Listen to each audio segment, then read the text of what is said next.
was a girl, would you want to do me? Man, you're right up my alley. I'm a big girl. I like big girls. And I know you'd be a total whore. More cushion for the push. I've been with you all weekend. You do whatever I say. Come get it, big boy. You got a hungry mouth. Well, I have a hungry mouth when it comes to eating, so would you try to transpose that into something else? I can only imagine. Big girls can hook up a good steak, just saying. Wow. You're listening to the Bubba the Love Sponge Show. Broadcast rights for the Bubba the Love Sponge Show have been granted to this station by the Bubba Radio Network and is intended solely for the enjoyment of our listening audience. Any rebroadcast, retransmission, or other use of this production without the express written consent of the Bubba Radio Network is prohibited.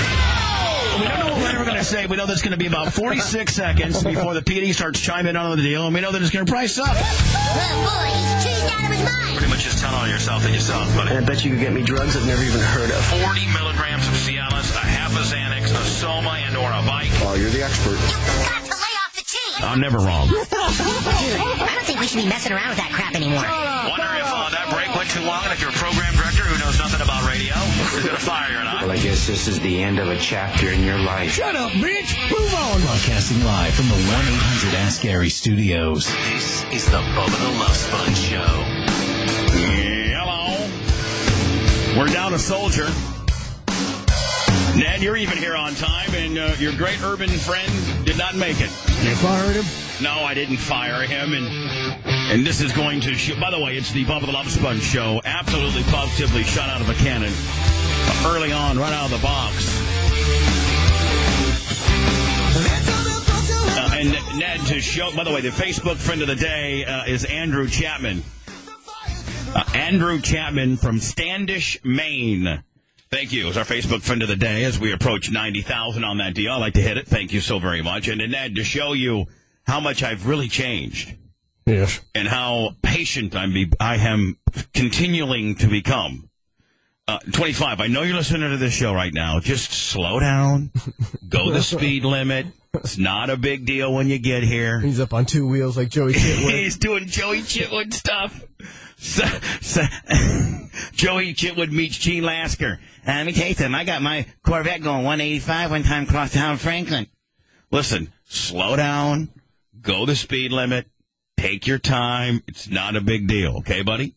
It's not a big deal. Just slow down. As a matter of fact, I think we should probably call him next, don't you think? Absolutely. But I want to burn a break. That's why I'm not way behind.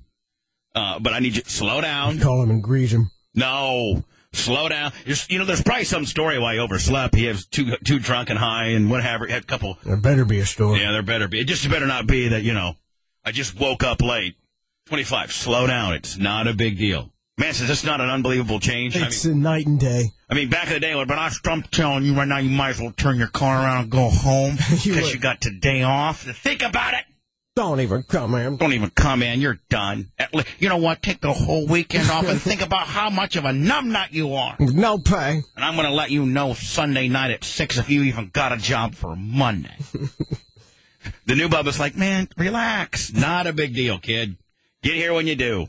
Just don't kill yourself getting here. He's got the Jiffy Pop. He better step on it. Yeah, you better.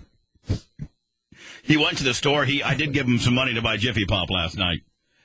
Slow down, Broderick. Just slow down. We got you. We got it. No big deal. I'll be calling you live next, buddy. Sounds like the radio version of a Mexican standoff. Shut your mouth, essay. The drama will continue after this on the Bubba Radio Network. Coming up on the phone. Thursday on In Your Face with Drew Garabo, a local scandal at the VA.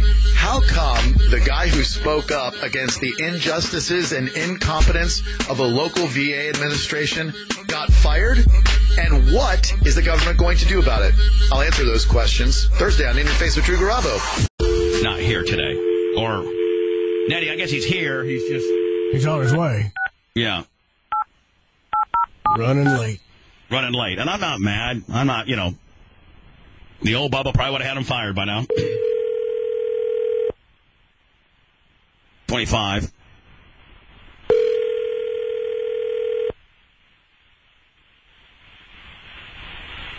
Now he won't even answer the phone. Hello? You're live. 25, you're live on the air. Hey, Bubba. You all right, buddy?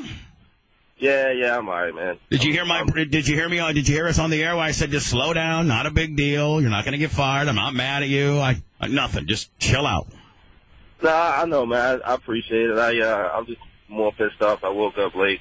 Only one bad thing, really. I only got one bit of bad news for you. It's not really that bad of news, but you probably will be mad. What? Chaz was so gracious and was so very nice, knowing you, the big show host that you are, had McDonald's waiting for you. And Manson and I have already kind of dipped into your hash browns a little bit. Oh, that's fine. I don't even care, man. Back in the day, if I was late, I'd be doing some type of stunt. I mean, if all I got to deal with is you guys eat my McDonald's, I'm okay with that. Yeah, I mean that's fighting words for me. But at the end of the day, man, are you fairly close? Are you fairly close? First of all, yeah, I'm pulling off the exit now. I should be there in like 2 minutes. All right. Secondly, what happened? What happened? I mean, you've never, since you've been back, you've never been late. What happened? What happened? No, I was being thirsty last night, man, and I was hanging out with this chick. And Ned, what's being thirsty mean? He was getting horny. Drinking? Yeah, like like when you try to like impress a chick or hang out with a chick or hit a chick, you're being sort of desperate, thirsty, trying to hang out with, So you're all this gum. girl must have been really fat. So hold on, you're a gum. I should have really waited until the weekend to go hang out, but I went out. So it's I had like one too many pickleback shots. So it's Wednesday night. You're sweating this chick. And you stay out way too late, and you're even now acknowledging it's probably a tactic that you should have used maybe Friday or Saturday night. Yeah, I just should have used that. I should have waited. So what happened? I mean, did you end up, is there a payoff on the deal, or did you get, what happened? No, well, we ended up drinking and hanging. We're hanging out this weekend. Obviously, I was freaked out as I was driving in because, I woke up and I slept through my alarm. I was just drunk. I mean, I'm still sort of. You drunk right now? Was still? there a payoff? That's what I want to know. Yeah, did you? I mean, no. There'll be a payoff this weekend. I mean, did she stay at your place? Did you stay at hers? Or did you guys go separate ways? I stayed at her place because I was obviously too drunk to drive. I was drunk enough so I could drive her home, but I just stayed at her place. Boy, so you're drunk enough to drive her home, but you couldn't quite think you could make it to your place. So you stayed at her. I called myself staying there, and I was just gonna, my alarm goes off, and I was gonna go straight to the studio, but that didn't happen. And did you get any ass? No. So hold on, you get drunk enough to have to take her home, but then you can't make it to your place, so you spend the night with her. You set your phone, your alarm on your phone or what have you, and you didn't even get any ass. No, I called myself trying to be responsible and get some rest, and I still overslept. What time did you go to bed? Don't lie. I should have got some ass instead. Yeah, I mean, if the end result is you being late to work, you should have blasted all night long as best you could. Yeah, I just should have went on through with it. Boy, Dad, I never knew that 25 was this much of a rookie. Did you? Dad, I'm very disappointed. That's a rookie move, is it not? You got to close the deal, buddy. I mean, you got to close the deal. You should have been like Ned and got the ass in the parking lot and left her stepping. Yeah, I should have got the ass. I definitely should have got the ass for being late, for risking being late already. Yeah, Ned, you would have done it in the parking lot and then driven yourself to work and passed out in your car. Oh, yeah, I would have driven right here. Even taken her, Ned, right? And then just make her wait in the car all day. Yep, I've done it before. Ned, I'm not even going to get into it. I know your wife listens. So. Okay, yeah, you're right. That was just a story. We didn't really mean that. It's a joke. Yeah, it's a joke. Just straight jokes. Anyway, listen, be careful. I know you're almost here. Just be careful. We got some McDonald's. A little bit of it's been picked over, but just be careful. Not a big deal. I'm not mad at you. I'm glad you're safe. All right. I just need myself an orange juice. Oh, we got the orange juice for you, buddy. Oh, now he's making demands. Oh, yeah, now I'm late. I got drunk last night, and I need orange juice. I need LJ. All right, see you in a little bit. All right. Bye now. Manson has told me that 25 may be able to redeem himself a little bit, though, because the new Rob, Arnie, and Dawn song is a blockbuster, and 25, it was a collabo with you and 25. Yep. I was going to, I wrote it, and then I was going to do a collabo with him, but he did such a great job. I was just like, he knocked it out of the park. I'm just going to let him be the star. An obscure song. Name that tune, anybody in the room. Oh, come on, guys. Do you know what I mean? 80 for Kel? Yes. 25, are you prepared to play Black Eye, Name That White Tune today? Yeah, I'm ready. We'll play it for redemption, okay? It's whether I'm mad at you or not. No money exchange. You even said yesterday you don't like playing for money because you always get screwed, and then you, at the end of the day, you harbor that inside and hold it against me. Yes. Why do you hold it against him when he stiffs you 25? I don't hold it against him. He thinks I hold it against him. Yeah, I forget about it. I'm just saying. Right. Just like you forgot about being responsible last night and being here on time. That white cricket must have had you, boy, she must have had you just bamboozled or had you mesmerized. Was she hot? No, it wasn't really a mesmerized thing. I mean, I'm hanging out, and I just should have 25 last night. Until Friday. I should have waited until Friday instead. 25 last night meets this chick at a bar. Actually, I've known her for a while though. But she called you up all schmarmy and said, "Hey, Broderick, I'm going to be at such and such tonight about 7:38. Why don't you come see me?" Yeah, I told her come. I probably make it a little bit later. Is that how it went down? Just said that she'd be at this bar hanging out. You know, if I was going to be out, of course I got there and. You sort of, you're like, oh man, what time did you actually go to the bar? Like, I'm gonna embarrass myself. I was in bed last night by 8:00. Totally, just completely embarrassed myself. Yeah. As to how much of a player that I'm not. How pathetic you get up pretty early. I get up at 3:40. My alarm goes off every day at 3:40. But usually, most nights I'm usually asleep by 9:30, 10 o'clock anyway. All right, so I was in bed at 8. Yeah. And you were probably just getting dressed with your big boy pants on, getting ready to go out to see this cricket. Yeah, I didn't actually leave my house until about 9, almost 10 o'clock. Oh, my God. Oh, my God. Even Ned says, Ned, who can, Well, I mean, I'd do that, but I stay up all night if I'm going to do that. Right. Yeah, that was my mistake. I should have stayed up all night. So you leave your house. The thing is, I started getting tired, and I hadn't slept at all yesterday. No nap. Yeah, no nap at all. So it was like, and I wasn't really sleepy at the time that I felt like I should have been going to sleep. So well, yeah, because you had an erection. I'll tell you what the thing is. The thing is, he had, you had an amiibo? Yeah. A dozen picklebacks. Right. And by the time he wedged shoehorned this girl into his car. Because she's a big girl? She's a big girl. I mean, that was a half-hour process right there. Right. Crisco, tie iron. Do you need an amiibo? Wedged her right in there. You need an amiibo? Yeah, I do. Come on over and get one for you and Manson. Okay. I got some sugar amiibos right now. I get them at GMC. Dap me up. They help me poop. They help you poop? Yeah. Well, I didn't know amiibos help me just get through the day. They take the edge off. It's all natural. I don't even know. It's like ginseng. Yeah, like horny goatweed. Bioflex. Echinacea. Various proprietary amino acids. And that, so go ahead. I got an amiibo for you and for Manson. I got 2 amiibos up here on my board at all times. Thank you. Ready to be consumed to make your day a little bit better. Some emails, not to be confused with the new Rob, Arnie, and Dawn. Is it a song? Yeah. And it's what is it called? Sisk Fro? No, that's did I not put the name of the song? No, you just put the Dawn song. Yeah, that's it. It's the Dawn song to the Thong song. Oh. And sung by Siskfro. Instead of Cisco. You know what? Before I need to probably play the You're a little slow. I guess that amiibo hasn't kicked in yet. No, my Jiffy hasn't kicked in yet. My amiibo kicked in about 5. It's the Jiffy that I'm lacking at this juncture. There's a lot of important people in town. We got to have a good show today, fellas, which even puts more pressure on us. I should have never said that at the end of the day. I started listening to your show 2 months ago when a guy at my new job has been listening for a while and told me about it. I'm addicted to your show. It's great. I agree with almost everything that you say. You make my day a lot easier. Thank you, sir. Unfortunately, you don't live in Reno, Nevada. Hey, good morning, Bubba. I'm taking a shot in the dark, but I wanted to see if you might be able to help me with my situation. I think I'm going to close down my foundation. No, man, you don't have to. Listen to this. I read this earlier today. This is exactly what I was talking about yesterday. This year's Chamberlain High School class of 2004 reunion. The class officer started planning this a year ago and then completely dropped the ball and put zero effort into planning this. So I'm assuming, Manson, this is Chamberlain High School's 10-year reunion. Yeah.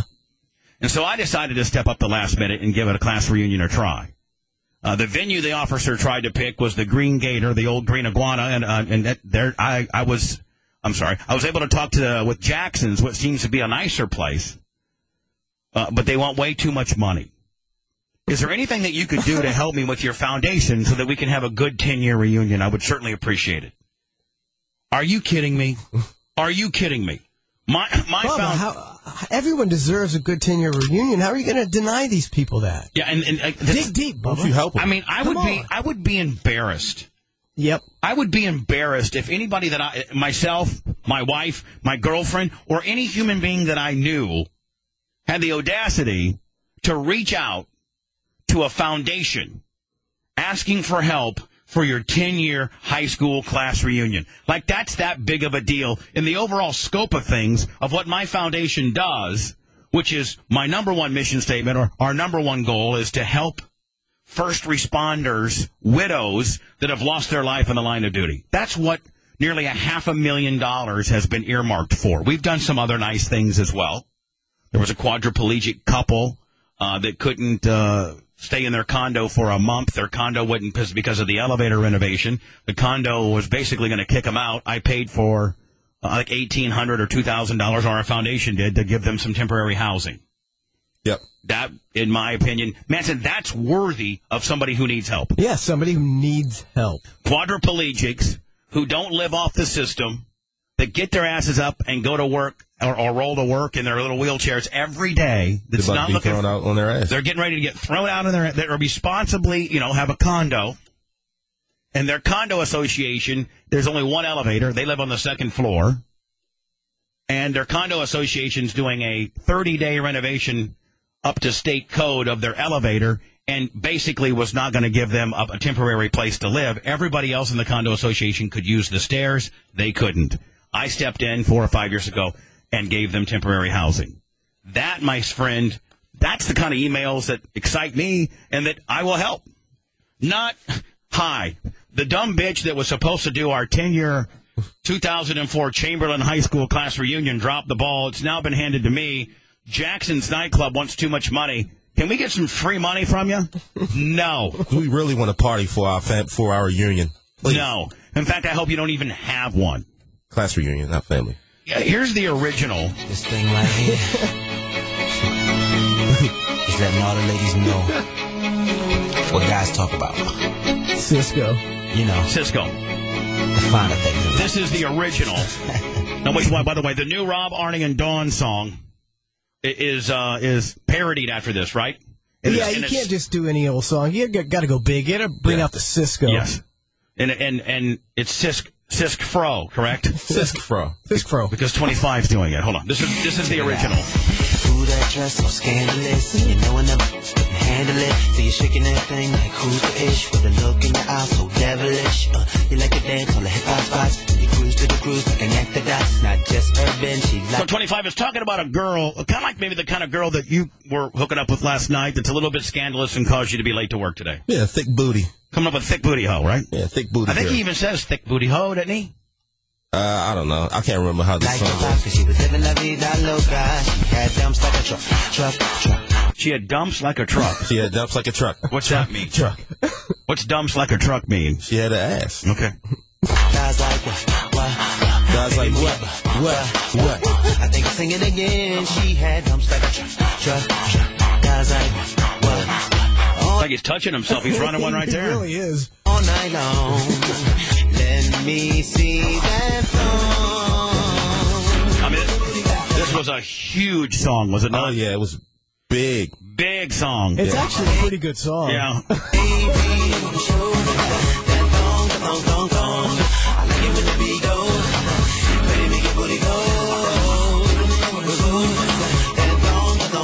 Now, has he done anything since? I mean, not much. Really. No.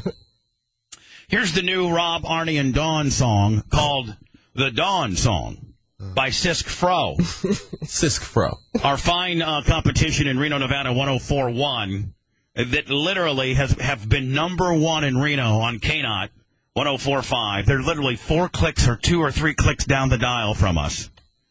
And they have dominated Reno, Nevada for well over 10 years now. And listen, even if I wasn't in Reno, Nevada, and this show was not our show, collectively was not heard in Reno, Nevada, I would still think this show sucks. This show's horrible. This Rob, Arnie, and Dawn show is just absolutely horrible. I came on strong and started screwing with them, and I think I'm going to start screwing. It's funny when we screw with them. I think the people of Charleston think it's funny when we screw with them because they like when we screw with people. And these are some really hack-ass radio personalities. Really almost makes me embarrassed to say that I'm in the talk radio, somewhat shock jock genre if I have to share it with these idiots. These guys suck.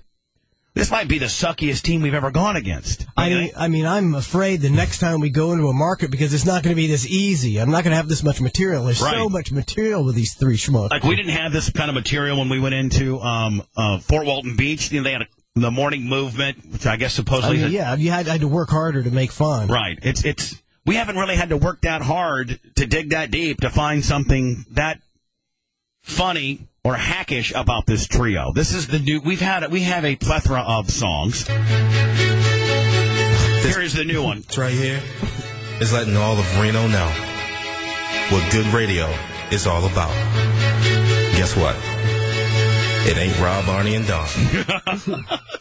Sisk Pro, right? Sisk Pro. Yeah. Check it out. Man, that show's a crock. Rob, Arnie, and Don. Starting off with a bang. Man, I wish we could play the unedited version. Oh, it's so much better. Maybe we should offer the unedited version for free at btls.com. Why not? You know, yeah. You find people of Reno can listen to it. You know, obviously we have some constraints here, but you can go to our website, see if we can get that. Thomas, see if Steve, the web guy, can offer it as the number one rotator, saying the new Rob, Arnie, and Dawn song for free. Dr. Mark officially in the house. You can call me now. 1-888-69-BUBBA. I'll start racking up your questions for Mark. You can always call him in his office for the $55 checkup special. 813-875-5855. Been doing it for almost 15 years for the Bubba Army. Nice. Thank you. I actually have a Dr. Mark intro. Again, phone lines open for Dr. Mark questions. 1-888-69-BUBBA. Dr. Mark's little black bag is overflowing with V, Zoloft, Cialis, Androgel, and a whole lot more that'll put the performance back in your pants. Welcome, Dr. Mark. How are you, my friend? Great. How are you doing, sir? You've been training again? Yeah, just got back. I had that back. I noticed your striations in your forearms, if you will. No homo. I had that back surgery about 7 months ago, so I'm kind of where I can start working out again. I mean, was it touch and go there for a while? No, the problem is that you have to wait till the bones actually fuse, so they're stable. The rods they put in are made out of titanium, but you can actually break those. So you really have to wait until your bone fuses back together, and then you can do anything you want. So I'm at that stage now. Dr. Mark trained so hard that he breaks titanium rods in his back. Exactly. What a badass. I trained with him one time. He does train. I tell you, I think I might have kicked his ass on the weight deal, but his cardio is second to none. I mean, he's like a long distance runner. My God, you run like a deer, my friend. I try to bike a lot. We do biking on the weekends, my wife and I. 1-888-69-BUBBA. What a nerd. Yeah. Well, he's the thickest nerd you ever could see, though, is he not? I won't say that to his face. 813. I got 25 between me and him right now. 1-888-69-BUBBA. Dr. McMark questions. Start racking it up now. If you're embarrassed about your particular predicament, we can put you on, again, on protection. Nobody has to know anything. There's some embarrassing questions sometimes that gets asked to Dr. Mark. And so, again, we can put you on protection. The $55 special, you can always get a hold of Dr. Mark at his office. You have like 3 offices, don't you, Doc? Yeah, we have one downtown on Swan. We have one up by St. Joe's, and we have one actually by St. Joe's North on Van Dyke. So we have 3. And do you specifically, Dr. Mark, have office hours on all 3 of these? Yes. Do people, like I know you have other doctors like Dr. Todd and a couple others, and do some hardcore Bubba Army call and say, listen, I don't want to see Dr. Todd, I want to see Dr. Mark. Absolutely. We also have a PA named Chris who'll see people. But who's a black guy that I love? Joe. That's not, I don't love him sexually, but Joe takes care of me, like he does my blood when I draw him. He's a great blood drawer. He can get blood at anybody. So anyway, Joe, that's his name? Joe. 813, again, 875-5855. People on hold, I'll get to you real fast here. Khalil, is that your name, Khalil? Callie. Okay, Callie, hi. Hi, how you doing, Bubba? On with Dr. Mark. Anybody else has questions? Doc will be here for quite a while. 1-888-69-BUBBA. Again, 1-888-69-BUBBA. You can always go to Revitalabs.com and order all his nutritional stuff. We'll get into that here momentarily as well. Go ahead, buddy. Yeah, Dr. Mark, my question is, maybe the last month, I got into a bike wreck. I haven't been able to go back to the gym. I've lost probably 20 pounds, but for some reason, in the middle of having sex with my wife, all of a sudden, I just go limp. And it's getting harder to get it hard. What's going on? Do I need to come see you. Absolutely. This guy Wynn talking? He's like missing everybody. I mean, what's going on, buddy? Well, you can't keep an erection as he's having sex. Yeah, I know, but he's like, I was doing the, and then so anyway, you can't keep This conversation was losing steam. Yeah, exactly. I mean, this conversation was even not maintaining an erection during the deal. Your conversation was getting lit by the second. You start telling, hey, Dr. Mark, let me tell you something. So the bottom line is you cannot stay erect with your wife. Exactly. I've been going at it. We'll go at it for 15, 20 minutes, and then all of a sudden it just... Well, how long do you need to go, buddy? I'm going to be honest with you. 15, 20 minutes is a marathon, man. Well, yeah, I just turned 50 after 15 minutes, it shrinks up, man. It starts shrinking. Starts shrinking. Yes. Continue on, sir. Well, the problem is I just turned 50, so for some reason it's taking longer for me to go, and then by then I'm either tired or he just doesn't want to work anymore. I have no clue what's going on. Dr. Mark, go ahead, buddy. He'd rather have sex with a dude. In this situation, what's that, Ned? I'm talking to Dr. Ned. He'd rather have sex with a dude.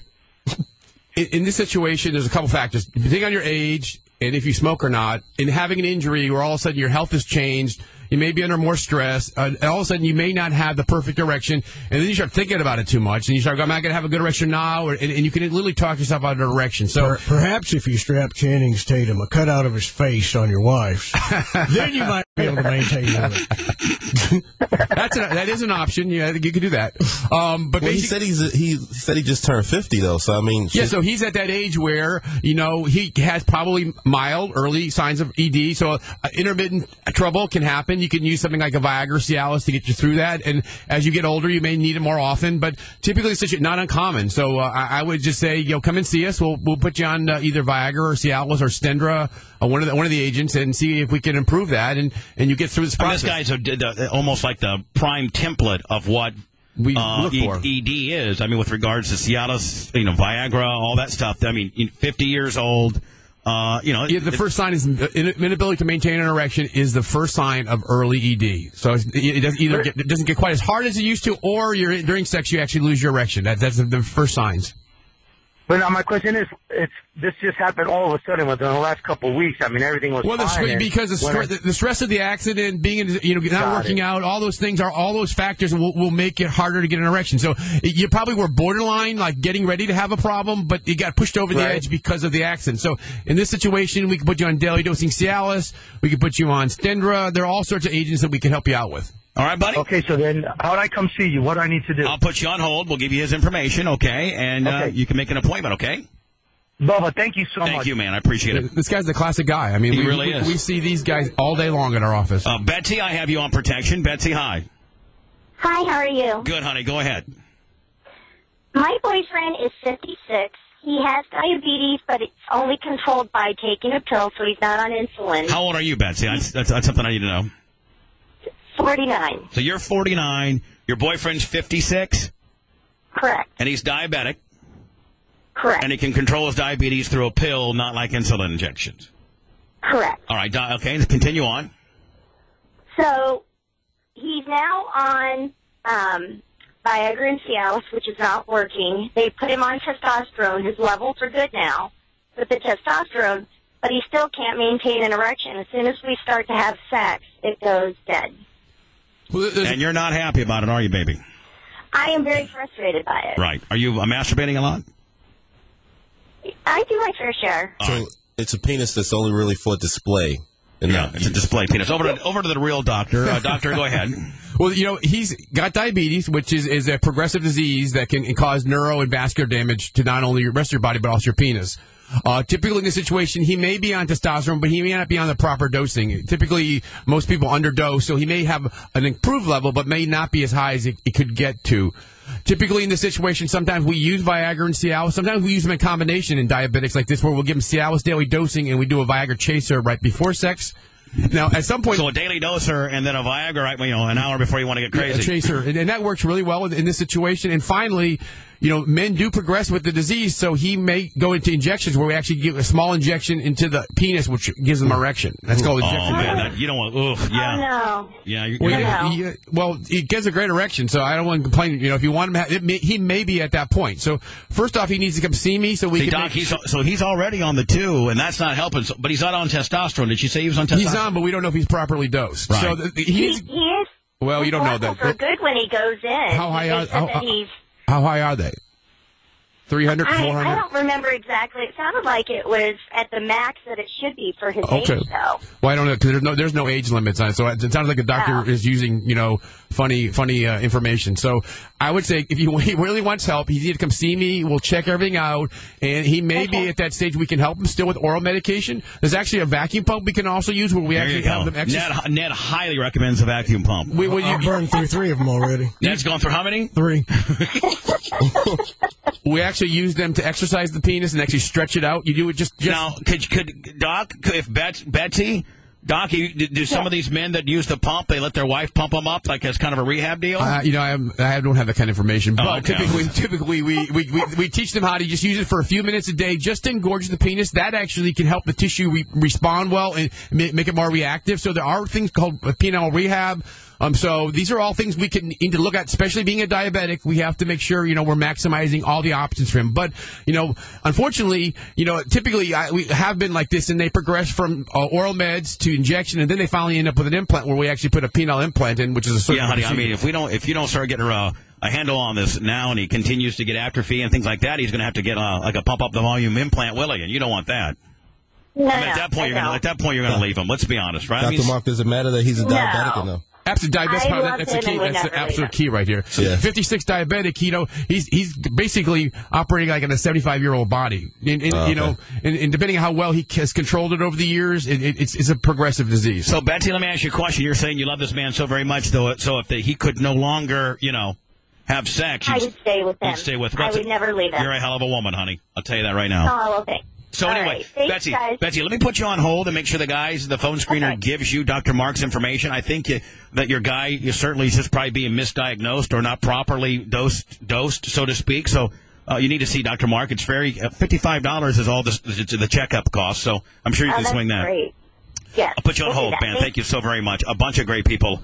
That want questions answered by Dr. Mark. I'll get to Steve. He needs protection. Steve, you're on protection. John, don't go anywhere. I got Rick and Bill as well. So please, everybody, be so patient. One of our more popular segments. Dr. Mark, the men's health doctor, officially in the house. Go ahead, Steve. You're on protection. Yeah, thank you. Good morning. I had low T about a year and a half ago. They told me I had low testosterone, and I was having to go in to get a shot. It seemed like every week I was going in. It interfered with my schedule, work schedule. I was wondering, is there an alternative to having to make an appointment to go into an office to get a shot once a week or twice a week? Yeah, it's called MyPractice, where we teach you how to actually do the injections yourself. So, unfortunately, I can't afford a Lamborghini, but because I don't have people coming in for shots, but we basically teach you how to do it. So you come in every 6 months for a follow-up, and we can get you right where you need to be. Okay. Is there anybody you could recommend in Polk County? No, hold on. That's only one county away, you lazy bastard. That's like 35 minutes from Dr. Mark's office. Why not go to the guy that is the best at it? I mean, for a 40-minute drive. I mean, we have You're right. Let me put you on hold. Make sure you have. You're right. Make sure you have Dr. Mark's information. We got Skip. Skip's on protection. Hello. Yes. Am I protection? Yeah, you're on protection, sir. Skip. Skip. I'd like to talk to the doc. Skip. Am I protection? Yes, Skip. Go ahead. Sensitive subject. Doc, you know the warts that you can get on the second most embarrassing place you can have warts? Your tongue? No, Jesus God Almighty. Like pulling teeth. Skip, let me tell you something, Skip. Skip, are you talking about like the problem area that Farrah Fawcett died from? Okay, you're good. Bingo. I should have known you'd get it. Dr. Mark, Bubba got that. Dr. Mark didn't get it. You nailed it, Bubba. No, thank you. Can you get those warts on other parts of your body? Absolutely. Yeah, because I got a bumper crop actually on my elbow. Uh-huh. Now, don't ask me how they got all the way up to my elbow, but they're what I'm sorry, I'm flustered. You got a bumper crop of warts on your elbow. Yeah, and I really need help because it's very unsightly. They're located right smack dab in the middle of a tattoo I have of Bubba the Love Sponge. and it makes him look like he has a Hitler mustache made of anal. But how did you get anal warts on your elbow, sir? Gotta go. Protection, please. You're on protection, yes. Hello.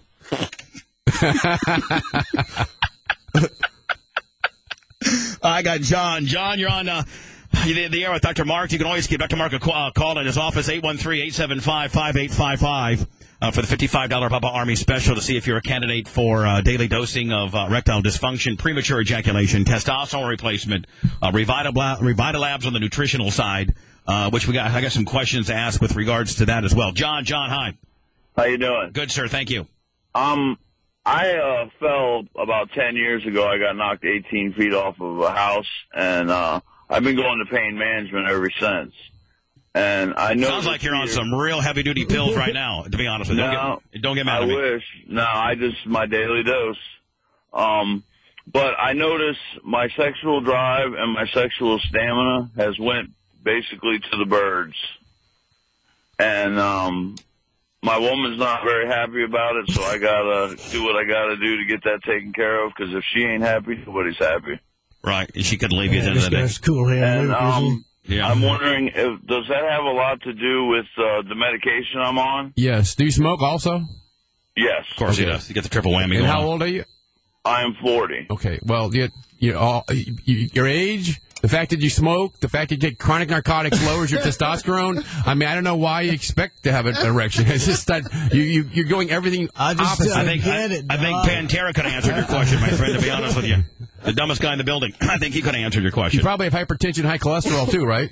No, my blood pressure runs 121/80. Okay. His cholesterol's 1,000 though. Yeah, exactly. No, I don't eat fried foods. I watch what I eat. Okay. Well, it's just, what are you on right now? Like, what are you on right now? They really got you dummied up right now. What are you on right now?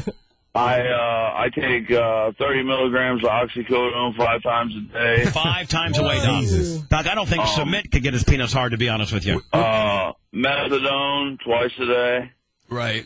30 milligrams of Oxycontin 5 times a day. How much methadone?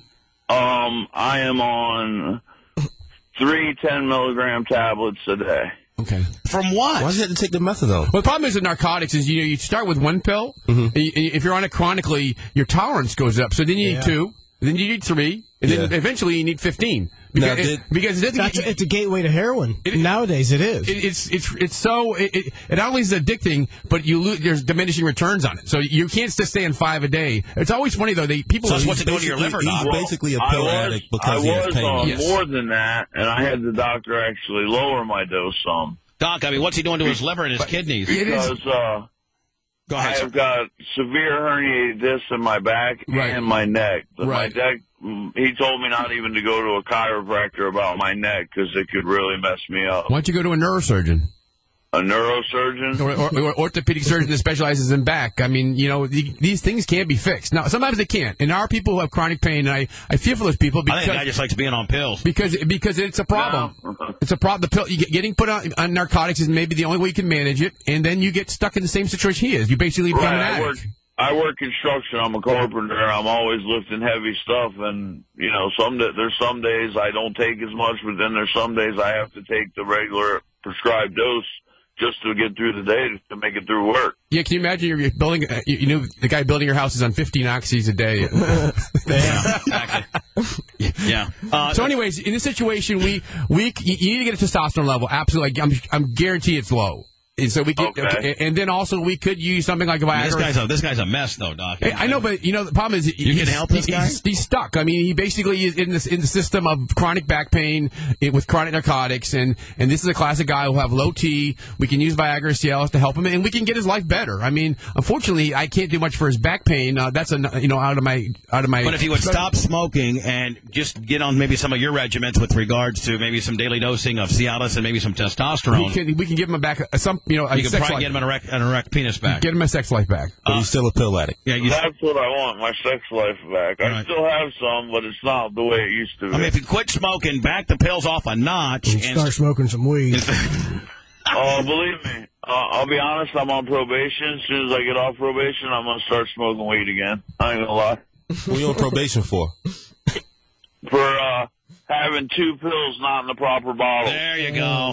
Okay. All right, John. He's selling his pills, man. Yes. I don't know. We're talking to a pill head, man. We're talking to a modern-day pill head. The problem is a lot of these guys start out as just normal working guys, and they get a back injury, and then they get put on once a day, and it's twice a day, and it's, it just builds on itself. And there are docs out there that pay man. Some of them are very, very good, and some of them are just out there, cashing slinging pill. Yep. I got Bill. Bill, hi. You're on Dr. Mark.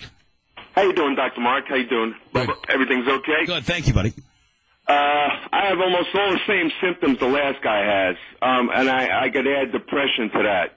I got injured on the job also years ago, and I'm on a narcotic regimen. And I had the injections. I was getting them 1 time a month. My T was around 233, 232. Right. Almost making me feel like a woman at those counts. And I got the back and neck injury, and when I do get something arise, it's like no sperm comes out, no nothing. It's just dry. Right. And no sex drive, really. Well, I got nothing. Andrew Dice Clay here. Well, the problem is once a month is not the way you dose testosterone. At the maximum, it should be every 2 weeks, but a better way is to do every 7 to 10 days. So, one, you're not being dosed correctly on the testosterone. So, if you want to come see us, we can get a level. We can find out and make sure you look at your general health, see where you're at, see what your cholesterol, see what your blood pressure is. Get you the right people to get you squared away. So, you have to make an appointment. We're happy to see you. Yeah, I have high blood pressure also, hypertension in there too. So yeah, throw that in there. Don't smoke, don't drink, no fun at all. Bill, I'll put you on hold. I'll give you Dr. Mark's information. You certainly need to come see him, okay, buddy? Thank you, sir. All right, sir. Thank you. Hold on 1 second. I got Rick. Rick, you're off the dock. Hi, go ahead. Good morning, gentlemen. How are you? Good. It's the Dr. Mark segment. We do it about once a month on Thursdays. Dr. Mark has helped thousands and thousands of men, whether it's premature ejaculation, erectile dysfunction, warts on your elbow, whatever doctor will take care of you. Rick, go ahead. Absolutely love it. Yeah, Dr. Mark, I had an acoustical neuroma that they found a couple of years ago, lost some hearing. Quick story, they treated it with the CyberKnife, and within 8 months or so after treating the tumor in the head, that's when I noticed the drive was just going absolutely in the tank. Had a couple of tests done. My first test result was 32. The second was 50. The VA sends me up to the up here in St. Pete. They test it, and they do this cortisol challenge, and the results came back on the low end of normal at, I think it was 320. Right. And the doctor decides to do absolutely nothing. But all the symptoms are still there. I just feel absolutely drained. Well, absolutely. And I'm looking for somebody to possibly just put me on a regimen so I can get this bumped back up and be normal again. Yeah, absolutely. I mean, basically, you have some kind of pituitary dysfunction from the CyberKnife. Absolutely, you're a candidate to come see us for testosterone. As far as the cortisone, you may also be low there also. So, we may need to see an endocrinologist. But if you bring your stuff with you, I'm happy to look at it, and we'll get you the right people and get you squared away. Okay, sounds great. I'd love to do that. Rick, I'll put you on hold, okay, my friend?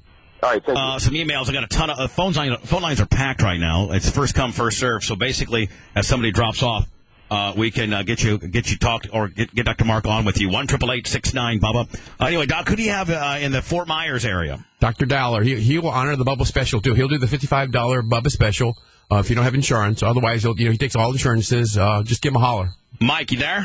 Hey, Bubba. Yes. Hey, yes, Dr. Mark. When I was in high school, one day I ended up with on my deal there the little white bump that they never turned into pussy or anything, but they're little white, almost look like little white heads, like a little patch of them. Right. Later, come to find out, one of my urologists, when we were trying to have kids, told me that they were something, I forget what they're called. But anyway, when I was in high school, they thought it was that it could have been herpes, so they tried me on Valtrex. Right. Now, I only took 1 or 2 doses of it, but now let's fast forward to a few years ago. My wife and I, when we were trying to have a kid, her blood work came back that she had the antibodies to the herpes virus. Right. But we've never had a breakout ever. And I'm wondering, could that have been the Valtrex, like, giving me the antibodies? So now that No, Valtrex doesn't make antibodies. This guy's really trying to spin himself up not having herpes. This guy's got herpes. They're thinking about every possible scenario, saying that. There's two types of herpes, types 1 and types 2. She could have been, I don't know what she's positive to, but the basic cold sore is type 1, and a lot of people are positive if you check for that. And type 2, she may have been exposed somewhere along the way. Maybe Before not, this guy? Before him. The things you're talking about in your penis are basically sebaceous cysts. They're not they're not herpes. So, or you could even be a carrier of herpes that you don't even know about from another woman later on in your life. So, without you being tested to see what your antibody levels are, I really can't tell you if you have it or not. So this guy needs to get tested. Right, Don? He can be tested. I mean, if he's happy and they're married and they're in a monogamous relationship, who cares? If you haven't had an outbreak and you have no problems, I wouldn't worry about it. It's not a big deal. I mean, herpes is not going to kill you. That's what you're supposed to tell your wife, right? She's not had an outbreak. So, honey, I just heard the Dr. Mark show today, and he said, listen, I love you, you love me, we've been together for a long time. I haven't had an outbreak yet, so listen. But it's still good to know, right? Why? It's just a waste. I mean, basically, it's not going to change the relationship. I mean, if you have what if these two, in the future, then come see me. They don't plan on being together, Well, then come see me. If they're fine right now. Saying Dr. Mark says herpes. It's not a big deal. Hot people get herpes too. Remember that. Hot people get herpes too. I don't mean I want to get herpes too. I don't think this Dr. Mark is very passionate about this subject. I don't know what it could be. It just floored us because none of us have ever had any issues. Then don't worry about it. The whole point is, if you've not had a breakout and she only tested for the antibodies when you had your kid, she hasn't had a breakout, you haven't had a breakout. Then wait till you get a breakout before you start worrying about it. Right, it's like if you've been exposed to. Is that what you're kind of saying? Yeah, I mean, we only treat the breakouts. We don't get rid of the virus. We don't cure you of it. So if you're having breakouts every month, which a lot of people do, and it really affects their life, we put them on Valtrex daily. If you have 1 or 2 a year, we then put you on a short course whenever you get the outbreak. So and you have an outbreak because everybody you get like a tingling sensation typically around your basically butt, and then you'll Then get you get sore. tingling on your butt. And then you get a sore, and it'll come out on your penis or somewhere on your scrotum, all those things. So that's how you know. And then you can be, diagnosed at that point, right? Yeah, we treat it. We treat the outbreaks. We don't treat the actual disease. Yeah. So, Mike, just keep buying time. I hope the old lady don't break out and you don't break out and you'll be fine. When you break out, then you need to give us a call. Yeah, I've never had the problem, so that's why I was kind of like, we were so shocked when she said that. We're like, what? But nobody's ever had an issue. You should probably blame it on her. You should listen. I don't know. Maybe she's out creeping. Yeah, instantaneously. All right, Mike, man, we hope we helped you out, man. Thank you so much. Jimmy, you're on the air. Hello. Hello, how you doing? Good, sir. Here's the deal. Here's the deal. Here's the deal. Last 3 years with my wife, I have a desensitized penis. Right. Meaning, I'll have sex with my wife. It's fully erect. My T levels are 500, and everything's fine. But I can go forever, and it's very aggravating for my wife and myself. So you're trying to say that finish already. You're saying that you cannot climax. Yes, I have a hard time, so I end up right. Taking care of myself. At the end. No, which upsets your wife because she feels that she's not good enough now to make you climax. Correct. Right. Do you take antidepressants? Prozac. Well, that's your I take Prozac. Prozac is what we give people who have premature ejaculation so they don't ejaculate. So being on Prozac is one of the side effects is not the inability to ejaculate. It's not? It is. Yeah, so his penis isn't broken. It's his brain because of the Prozac, right? Absolutely. Well, no, it's desensitized. My penis is... sir. That's what we're saying. We're saying Prozac, your brain is desensitized. Prozac makes it hard to achieve an orgasm. Stop fighting the answer. Now, do you really need that Prozac? I mean, basically, Doc, does he have to choose Prozac to be happy or no Prozac in order to make my wife happy? I mean, people sometimes really... I mean, it's not like a joke. Depression's real, so he probably needs the Prozac. I don't know. I'm a truck driver. I don't know what that... I'm a truck driver, and I'm real depressed about being one. So no, just the people that drive just pisses you off, Oh, so you got that? Wow, talk about a crutch. Hey, just deal with it, man. Yeah, antidepressants because he doesn't want to get too upset in traffic. I would talk That's to America. I would talk to your doctor and see if they can switch you to a different type of antidepressant that may not affect your ejaculation. It's so nice to know the guy that's hauling up and down the road has to be on Prozac, so they don't want to run you off the road. That's real nice. Wow. I think you give truckers a bad name, Jimmy. And your carpenter's high on oxys. Yeah. Tommy out of Ocala. Hi, Tommy. Hey, Dr. Mark, Bubba, long-time listener. All right, hold on. I got a cross line. I got all kinds of things going on here. Yes, go ahead, Tommy. Long-time listener. Hello. Yes, Dr. Mark, I've been getting these heat rashes every summer. I don't know if they're heat rashes, but they're down below where my area is. Right. And my last doctor told me to shave everything and put baby ointment on it, and cleared it up a little bit. But like every other week, it's because it's hot. Right. It's like, so I don't know if it's genetic or what. Does he get chub rub, Doc? Yeah, it sounds like it. You get a lot of moisture there or not?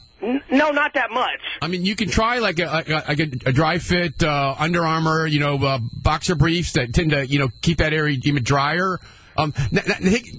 Shaving the hair doesn't necessarily help at all. I mean, sometimes it actually can make it a little worse. So you're saying let your pubes just go wild and don't shave down there? I mean, Shaving helps me. And you Ed's been doing that for years. And then you can use something like Gold Bond rather than baby powder. Maybe a little bit better option. If you want to come have us look. There are people who have actually excessive amounts of moisture made, and they actually use Botox to actually to stop them from making so much moisture and have that kind of problem. So come and see me. We can look and see if there's a real problem. Freedom Health. Yes, I think we do, but we see anybody for a $55 special. So if we don't take your insurance, we'll see you for the Bubba special. Okay, cool. All right, buddy? Thank you. Thank you, sir. Doc, I got a question for you. I got an email here that says, does any of your products, and what's that one product that you make? By the way, Revitalabs.com. You can go to Revitalabs.com, and they got the energy deal. They got the protein. I mean, what do you got all now? But you got all kinds of different products. I'll have you tell me about that. But in particular, there's one that makes you go to sleep. Yep. And there's an email that I have that says, would it be an alternative for Ambien? Yes. A lot of people have Ambien issues. I mean, I don't know if even like doctors like yourself know how much of a problem Ambien has become for a lot of people. Actually, because part of men's health is overall health, and sleep is a huge problem. It actually increases your mortality, increases your risk of obesity. But not enough sleep? Yeah, not enough sleep. A lot of people don't get the required amounts of sleep. You need at least 3 or 4 hours uninterrupted sleep, but you need almost 8 hours of total sleep to get rest, to keep your testosterone level good, keep your growth hormone levels good, to not get obese, not to increase your risk of cardiac disease. A lot of things are affected by sleep, and that's why we came up with Vitatropin PM, because it's a natural way to actually make your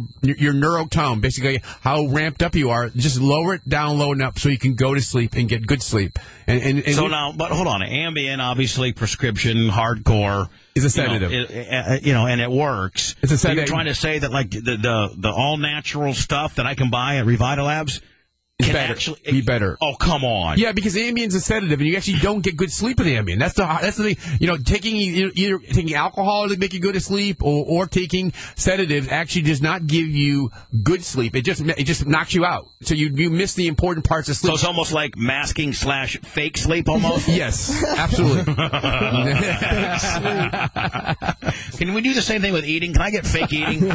I need to get some fake eating. So that product's what? Revitatropin? Revitatropin PM. We call it PM for short, but it's Revitatropin PM. It was designed to help increase your growth hormone levels while you sleep. It's 8 ounce. No, I'm sorry. You get 8 ounces of water. Right. And you get a scoop.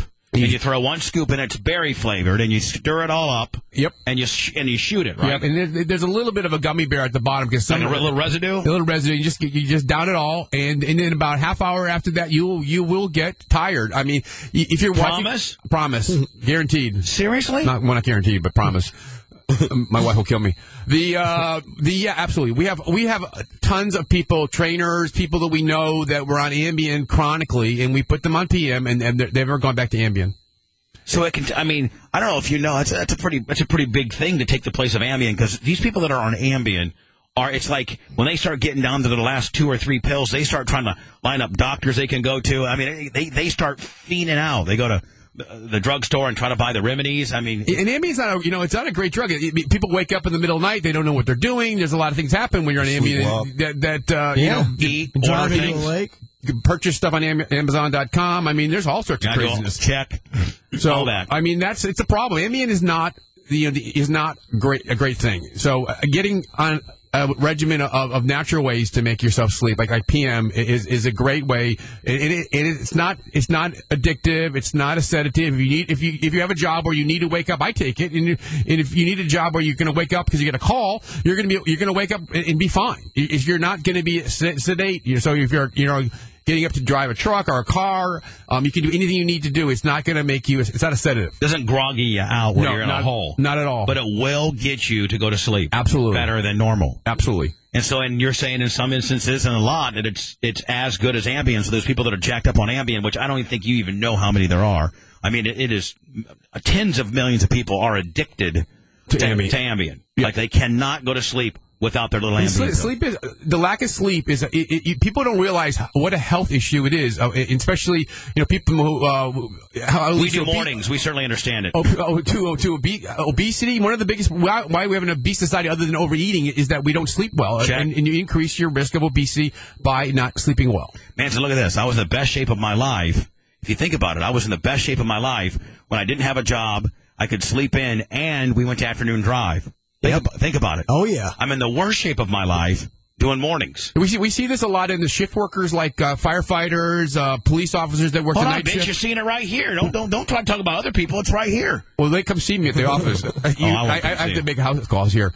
But it's a huge problem amongst those people because they don't get the proper sleep. They get broken sleep. They call it segmented sleep, where they don't sleep properly. Does Ambien actually help you sleep that long, or does it just make you feel like it makes you pass out? Because you have a lot of people that they've been on it and they'll take it, and like Manson said, they'll be sleepwalking or they do things. That's because they're not really sleeping. They're passed out. It's like anesthesia. So I wonder how long they actually like sleepwalk and versus actually get real sleep. They don't. They just pass out basically. It's like basically going under anesthesia. It's a out of their consciousness basically. Yeah, so they're not getting good REM. No, they're not getting good. They're not.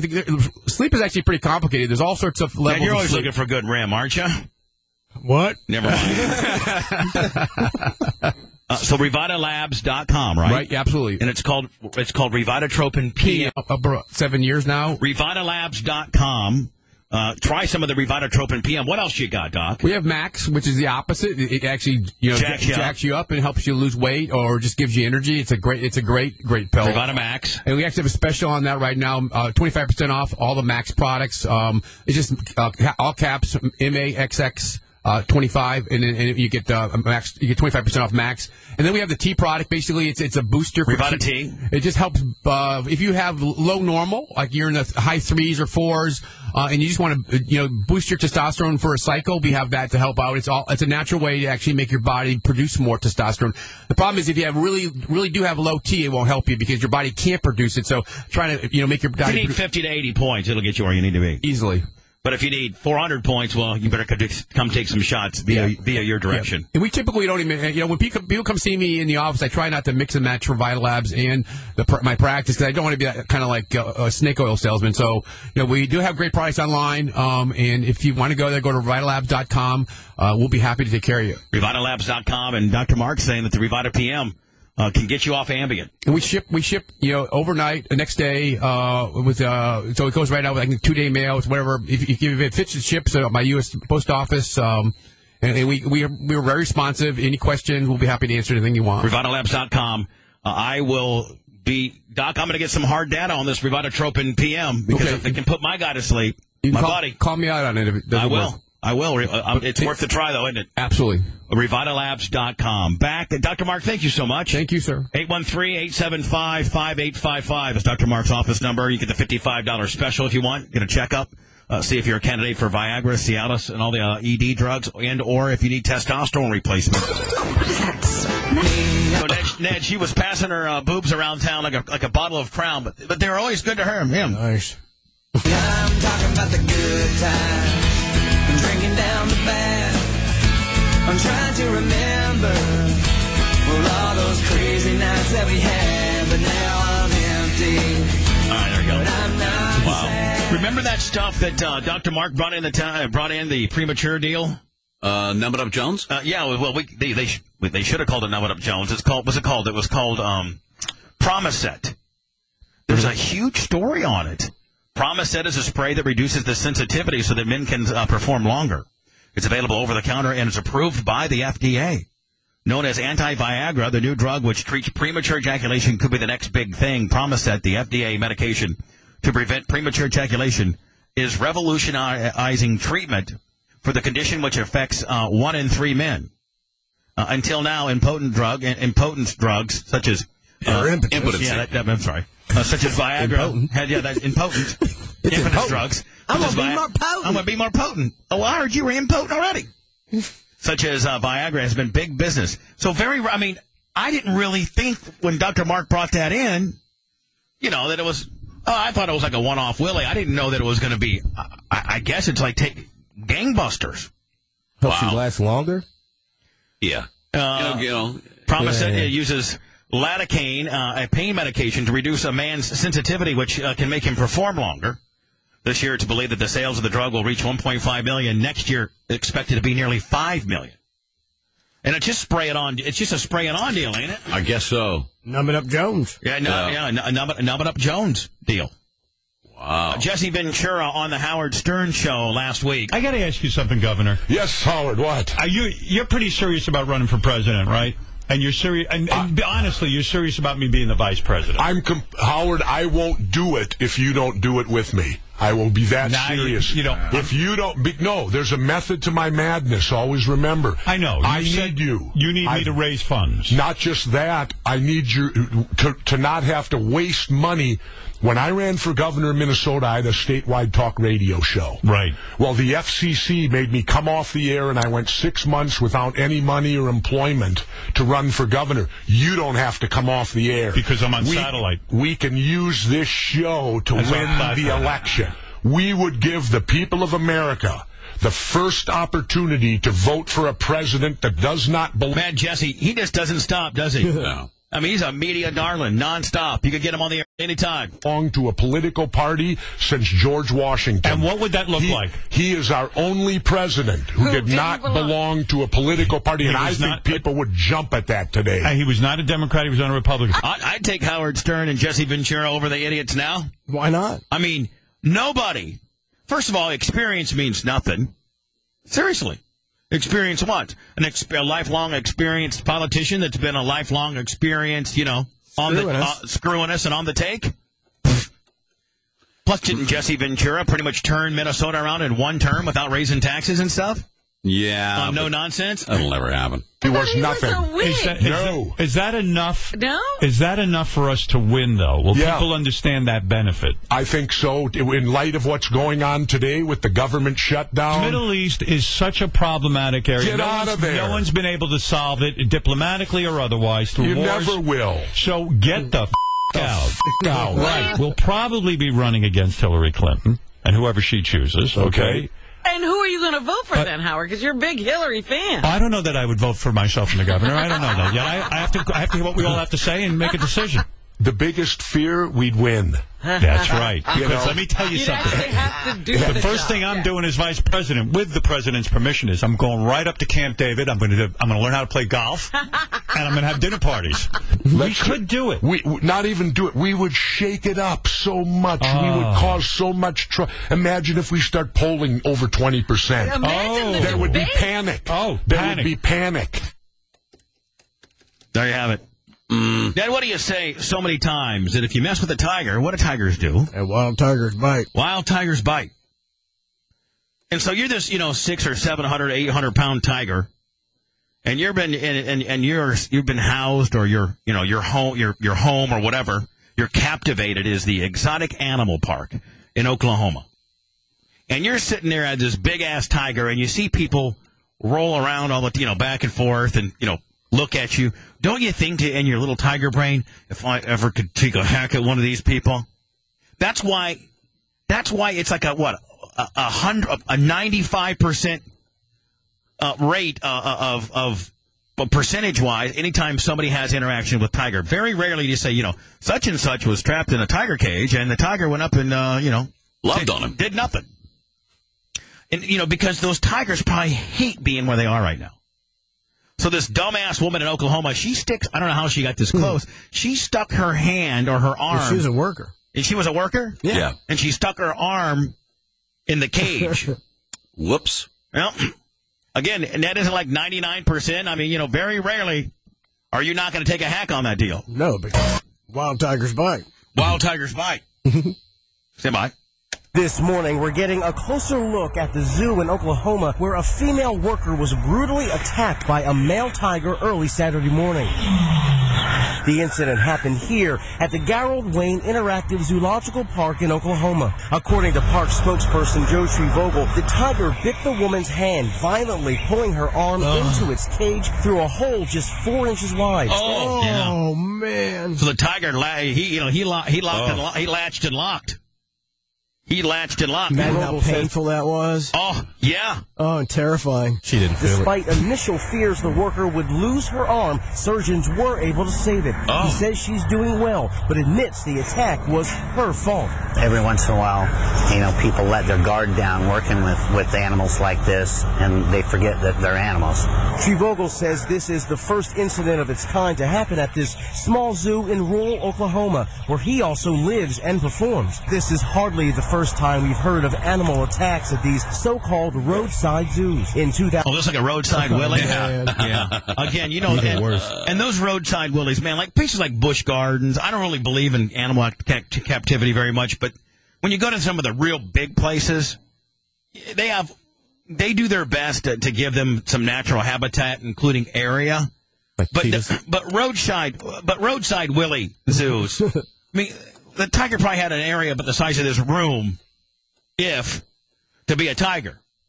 Now, tigers, they want to be able to run and get crazy. So you can bet that he didn't have a very good attitude. 2005, 17-year-old Haley Hildebrand died from injuries she sustained while posing with a tiger at the Lost Creek Animal Sanctuary in Kansas. The tiger lunged at her and attacked her and got her by the back of the neck.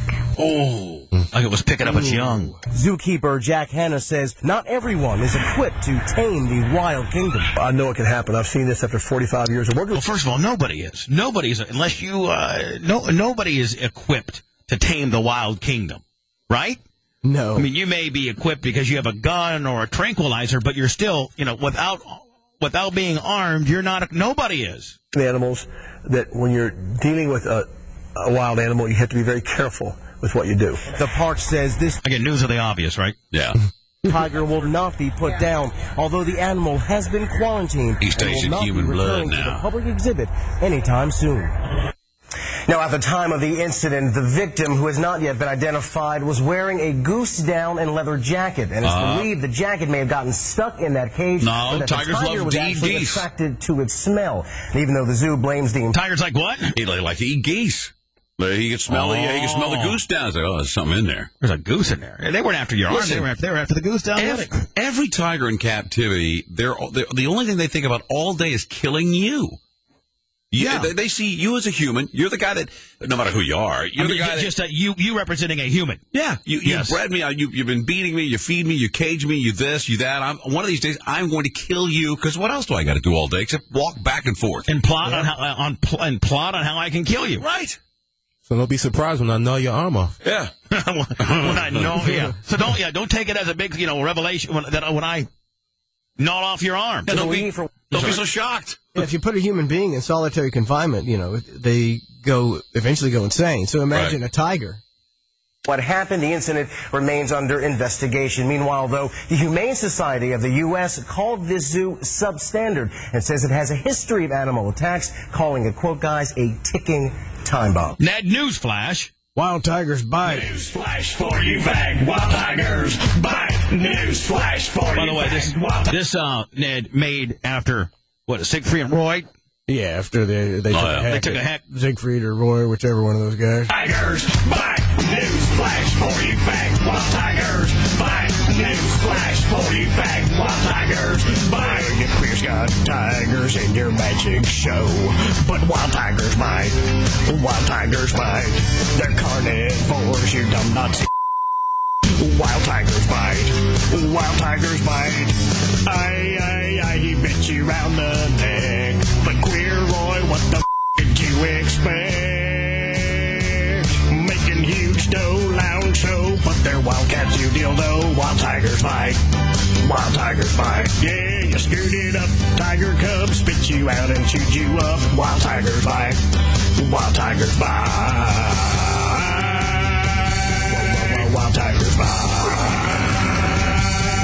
Wild tigers bite. Wild tigers bite. Newsflash for you fags, wild tigers bite. Newsflash for you fags, wild tigers bite. Newsflash for you fags, wild tigers bite. Newsflash for you fags, wild tigers bite. The kick-ass ska band that we had here on Friday, UNRB. I got to tell you, it's tough to sound good live on the radio. And their horns were second to none. UNRB live on stage this past Friday on the D-Drum, D-Guitar stage. Stand by.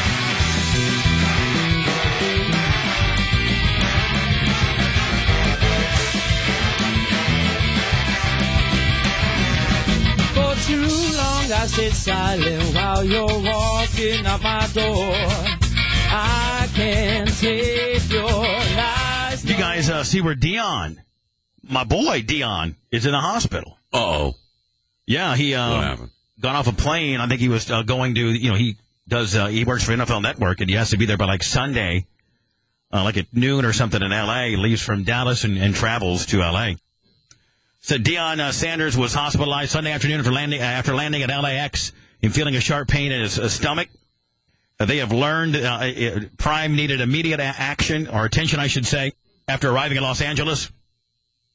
He got assisted by 2 helpful firefighters. We're told the 46-year-old athlete is currently being checked in for kidney stones or possible an appendix issue. And I've had both. I've had my appendix taken out, and I've had kidney stones several times. Has anybody in this room had kidney stones? Yes, I have. And so, you never have? No. I have. Anybody had their appendix taken out? No. Yes, I have too. So, you having both like me, I don't want anybody to make fun of Deion saying, oh, that's a pussy, man, because I know the first time that I got kidney stones. Now, thereafter, you kind of know the symptoms, and you don't necessarily know that you're going to die. But the first time that you get kidney stones, you think you're having a heart attack. Really? Yeah, remember? I don't know, Manson, if you remember this or not. I was at Tyrone Isuzu doing a gig, and I was laying heavy, way heavy. And I started getting these sweats, like these, the pains that you get, right? Like literally somebody's, and the best analogy that I can use is like somebody stabbing your stomach to middle to side area with dull butter knives. Is that a good? Is that?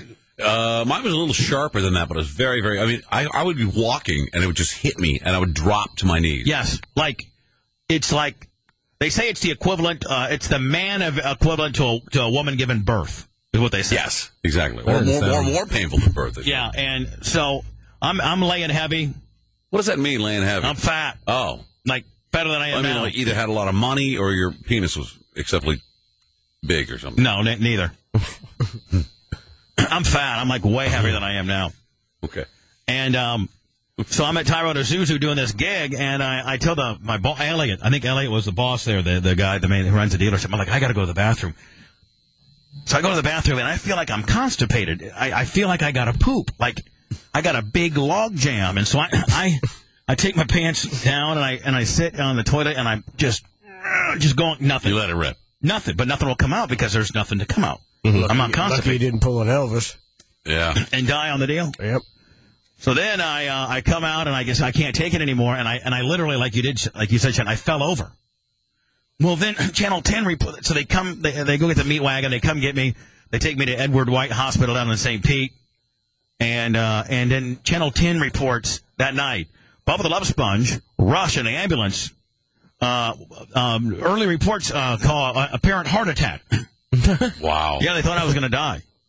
But really all I had was kidney stones. And when did you have your appendix taken out? I had my appendix taken out in when I was in San Antonio, Texas, and 1989. Yeah, no, 1988, 89. No, 1989. March of 1989 is when I had my appendix taken out. And that's before they've perfected it now laparoscopically. Yeah, that's the way I had it done. Huh. I had it done like meat and cleaver kind of deal. Old like, school. Oh, yeah. Like it looks like you got in a knife fight with Pedro. Like Civil War surgeon type stuff. Yeah. When'd you get yours, Shannon? 94, 95 in Texas. Chris, go ahead. I was just going to say, is that something that we all have to get done, or is it, No. is it certain people or what? No, only if your appendix, if you have appendicitis, it gets infected or it ruptures. Okay. Right. Then it'll drop you dead. Chris Brown said that, maybe we know why Chris Brown's a real jerk. Mm-hmm. He lost his virginity when he was 8 years old. 8 years old? I don't believe that. Yeah, I mean, unless they get into it here. The singer said he used to hang around his older cousins watching porn, and he felt ready to have sex at an early age. Can an 8-year-old even... I need you guys to help me chime in on this deal. Do not hang me out to dry. I don't know that an 8-year-old can ejaculate. That's the only, right? I don't think you can. Asked if he really lost his virginity at 8. He said, yeah, really. Explaining his first time was with a local girl who was 14. I lost mine at 12. It's different in the country.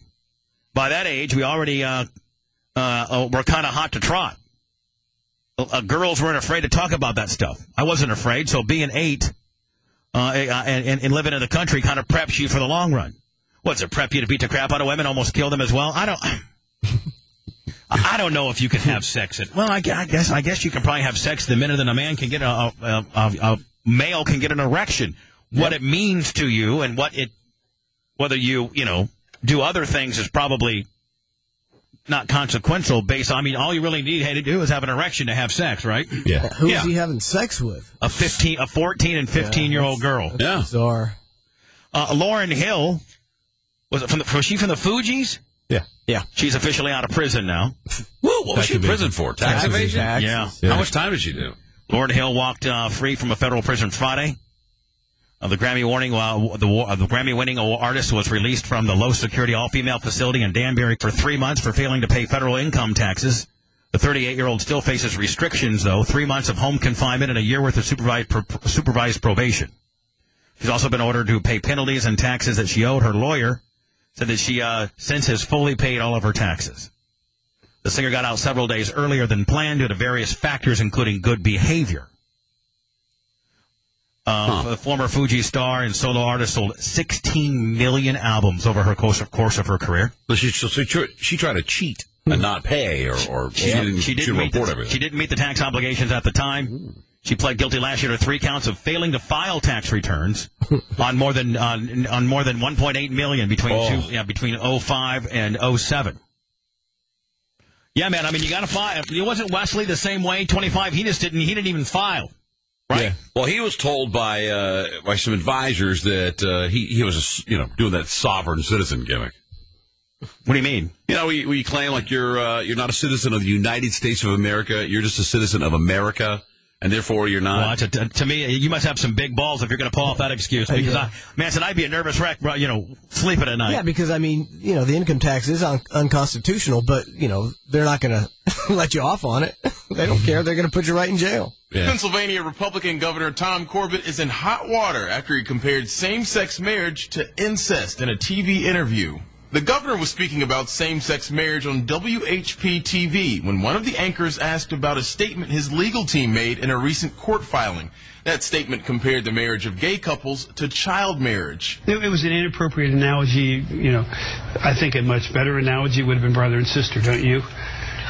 Wow, he actually had an opportunity to, cover the administration's ass, right? And doesn't.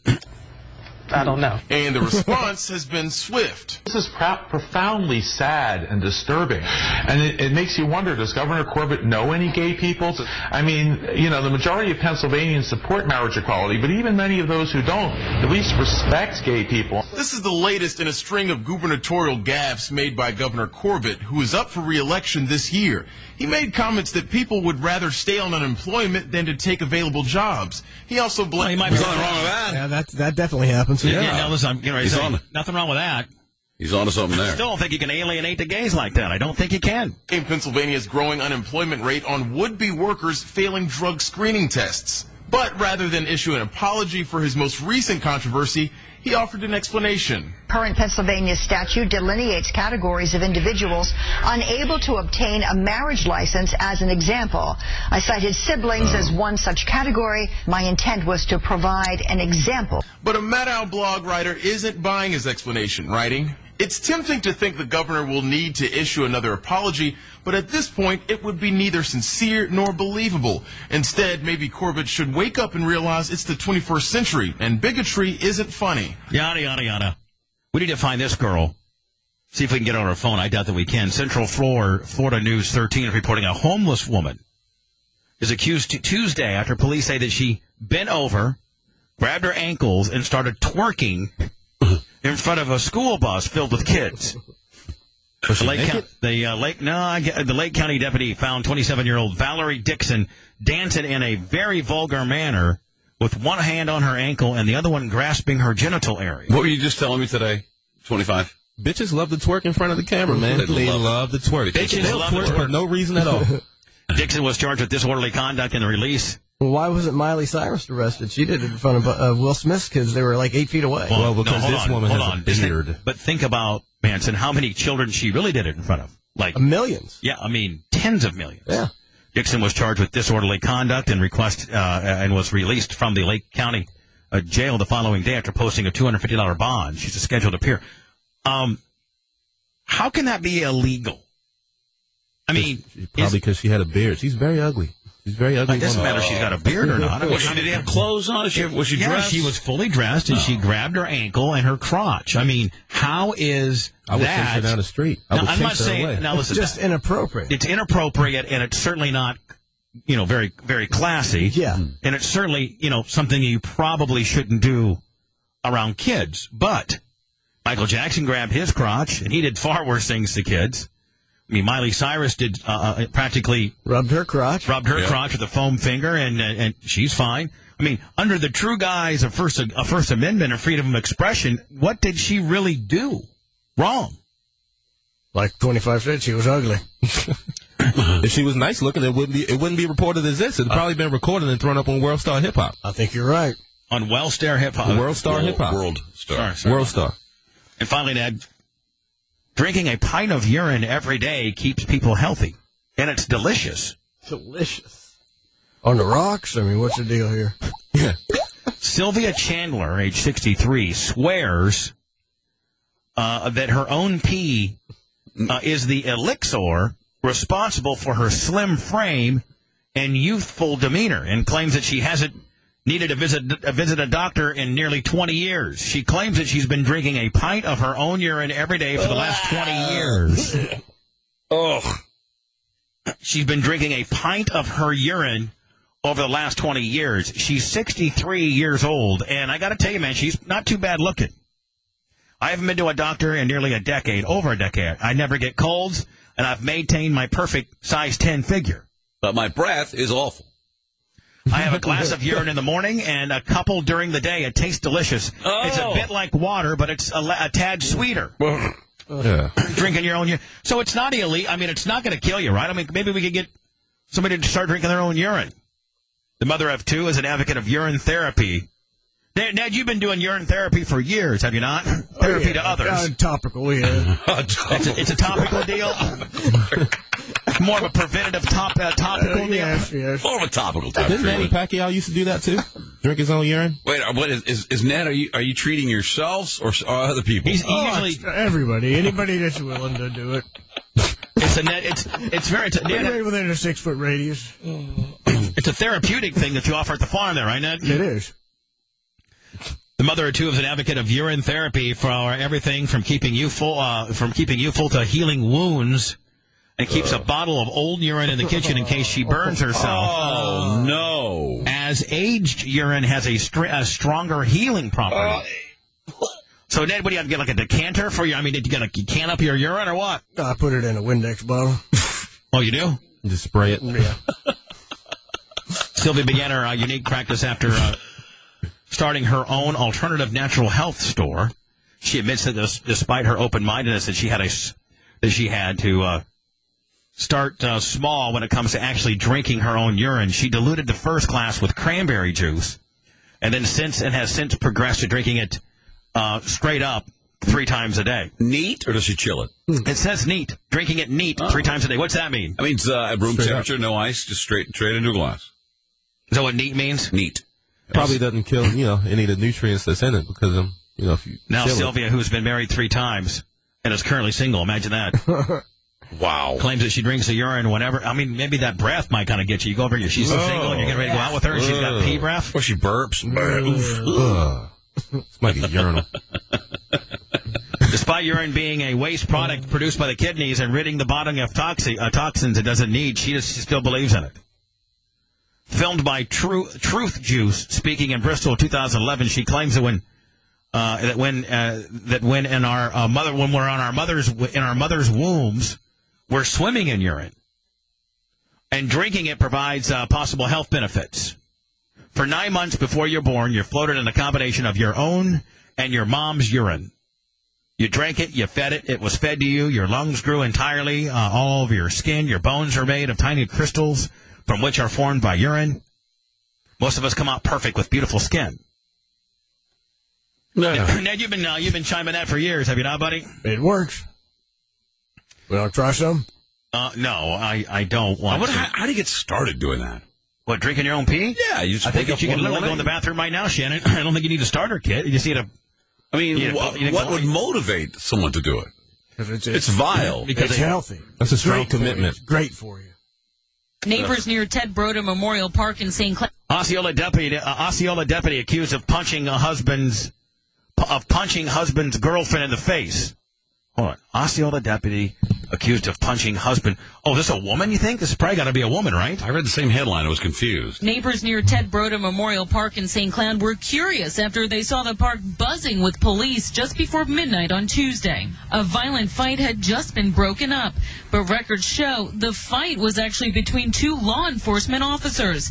Osceola County Deputy Adina Nettles had caught her husband, St. Cloud Police Sergeant John Nettles, meeting in the park with on-duty officer Jennifer Hoya. Oh, this is a trifecta. This is Jennifer, who's a hot female cop.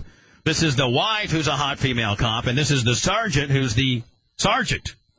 And he tells wife cop, I'm busy, and he tells Jennifer cop, meet me in the park. You cops know that you can't meet in the park and get some ass in the park. Was it a patrol vehicle? I don't know. Then mama cop rolls up and finds backside ass cop with the sarge in the middle. It's unclear if the Nettles are still married. However, Adina didn't like what she saw. Then they start fighting. And began punching Hoyas while still in her police car. Oh, you just can't just start punching a cop. Manson, I wonder if that'd be technically battery on a Leo if you're a Leo. Yeah, I'd like to know that. Like, is that battery on a Leo if you're a Leo?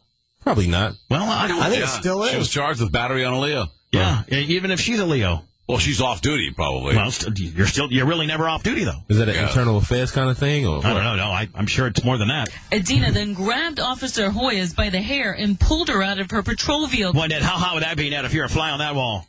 You got a thick-ass sergeant. He's got 2 bitches fighting over him. One's his affair, a piece of ass. The other one's his wife. Wife grabs old girl. That's a fantasy. Drags her through the car with the hair. The sergeant broke up the fight just before Hoyas was about to use her taser. Wow. Sir, they should be here to protect us, not to be fighting. Adina was arrested and charged with battery on a law enforcement officer. Even though she's a Leo. We also asked St. Cloud Police why the sergeant and officer were in the park at that hour in the first place, but a spokesperson didn't know. We checked with their policy, which states during work time and in work areas, employees are expected to keep personal exchanges limited and strictly prohibited from physical contact that would in any way be deemed inappropriate on city premises or in a city vehicle. The police department is checking into the incident while Hoyas recovers from bleeding lips, a clump of hair that was pulled out and hanging off her duty uniform, bleeding right knee, and scratches to the right side of her neck. Man, that other cop, the bitch that beat her up, she's a badass, ain't she? Yeah. You booking photos on the deal? Are they decent looking? Well, they got 25. I was trying to find something. Deputy Nettles could lose her job. She worked for the sheriff's office for 10 years before leaving and returning this past April. She was immediately taken off of duty while they do an internal investigation. Reporting live in St. Cloud in Osceola County, Renee Stoll, Channel 9 Eyewitness News. Getting angry releases an enzyme, tryptophan hydroxylase, which can temporarily reduce the IQ. I'm so stupid. He really didn't help his case with that break. Words like that have never been spoken in this room. Back to the Bubba Radio Network after this. Wasn't it yesterday that we talked about Texas just needing to really just succeed from the United States of America because they're just a bunch of Bible banging idiots for the most part? Yeah, backwards. Isn't Rick Perry from Texas? Oh yeah. Yeah. Did you see yesterday that he thinks that he likens homosexuality to alcoholism? Did you see that?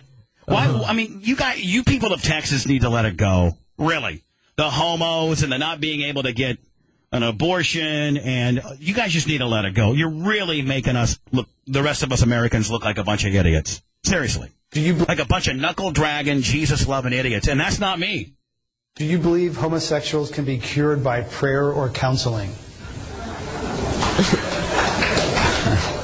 By the way, this is in California.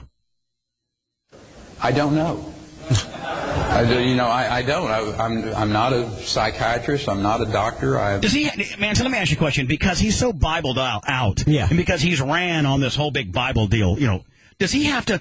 Some politicians sometimes have to lawyer up in their head before they answer. Does he have to Bible up in his head before he answers? He has to Bible up before every answer. That might be a new saying as well. Bible up. Bible up. He has to, because he has been so fake and such a fraud and so clean-cut Bibled out, that he has to Bible up before he really efficiently answers any question. So, is it a disorder? I wrote a book called Bibled Up On My Honor, and I talked about that people make choices in life, and whether or not you feel compelled to follow a particular lifestyle or not, you have the ability to decide not to do that. And I made the point of talking about alcoholism. I may have the genetic coding that I'm inclined to be an alcoholic, but I have the desire not to do that. And I look at the homosexual issue as the same way. So you're saying that you should know that being a homosexual is bad, even though I'll grant you that you're made that way and that nobody makes that decision. So he's throwing the homosexuals a little bit of a bone by saying, okay, I realize that you're creative that way and it's not your choice, but you should know better that it's not right and have the willpower to be able to stop. Completely deny your sexuality. And completely, deny what turns you on, what you're attracted to. So, that being said, that man said if being a heterosexual is illegal, we should be able to know that being attracted to women is bad, and we should just be able to turn that off because it's bad. Yeah, just don't do it. Moments after a 20-year-old college student said a gunman broke into her friend's home off campus and raped her. Saw me a white boy with a white shirt. I want to immediately arrest them. I'm not nervous. Ma'am, you're going to have to quit crying so I can get the information from you. She said... Now, hold on now. I initially thought this might have been bad. Yeah. This isn't bad at all. This is out of Ohio. 911 dispatcher. See, the headlines say, 911 dispatcher tells rape victim to quit crying. But she didn't say it and I got to stick up for the 911 operator by saying she didn't say it in listen, you dumbass. Quit your sniveling. Quit your sniveling. What happened to you is not a big deal. Quit your crying. Right? She is more of an audible. I can't really audibly hear what you're saying. So please grab a hold of yourself a little bit so I can get the information. I don't think this is a news story, and two, I don't think this woman should be in trouble at all. Another battle began. This one with her 911 dispatcher. Oh, I'm with you. Understand how horrified I am. I'm very, like a 20-year-old from Upper Arlington. I don't know what you deal with every day, but the kind of sympathy you have right now is zero. We want them to be empathetic, but at the end of the day, we have to get them help. Lieutenant Mark Dopp is the supervisor for CPD's 84 911 dispatchers. He said supervisors review at least 10. Why is this a problem? I don't even understand. Why is this wasting my time? Because you can't understand that woman. You can't. So, but nobody should be in trouble. No. Nobody should be in trouble at all. She didn't say it in a demeaning type way. And I hope that this isn't the victim that's trying to say, well, they told me to quit crying, and I really feel bad. It's really bad. I feel my feelings are hurt. And that's what the victim's saying. Give me 20 grand. 20 grand will make all this go away. And calls conducted by each dispatcher a month at random. But they checked out this call due to our request. Where did he come in at? I have no idea. I have no idea the back door. Well, they're not going to be able to find him on this information that you've given. We'll bring that call taker in, and we will go over the phone call with her and show her where she could have done better. Police. Oh, man, I mean, I tell you, must shove this job up your ass because I'm in here trying my best. I couldn't understand a person.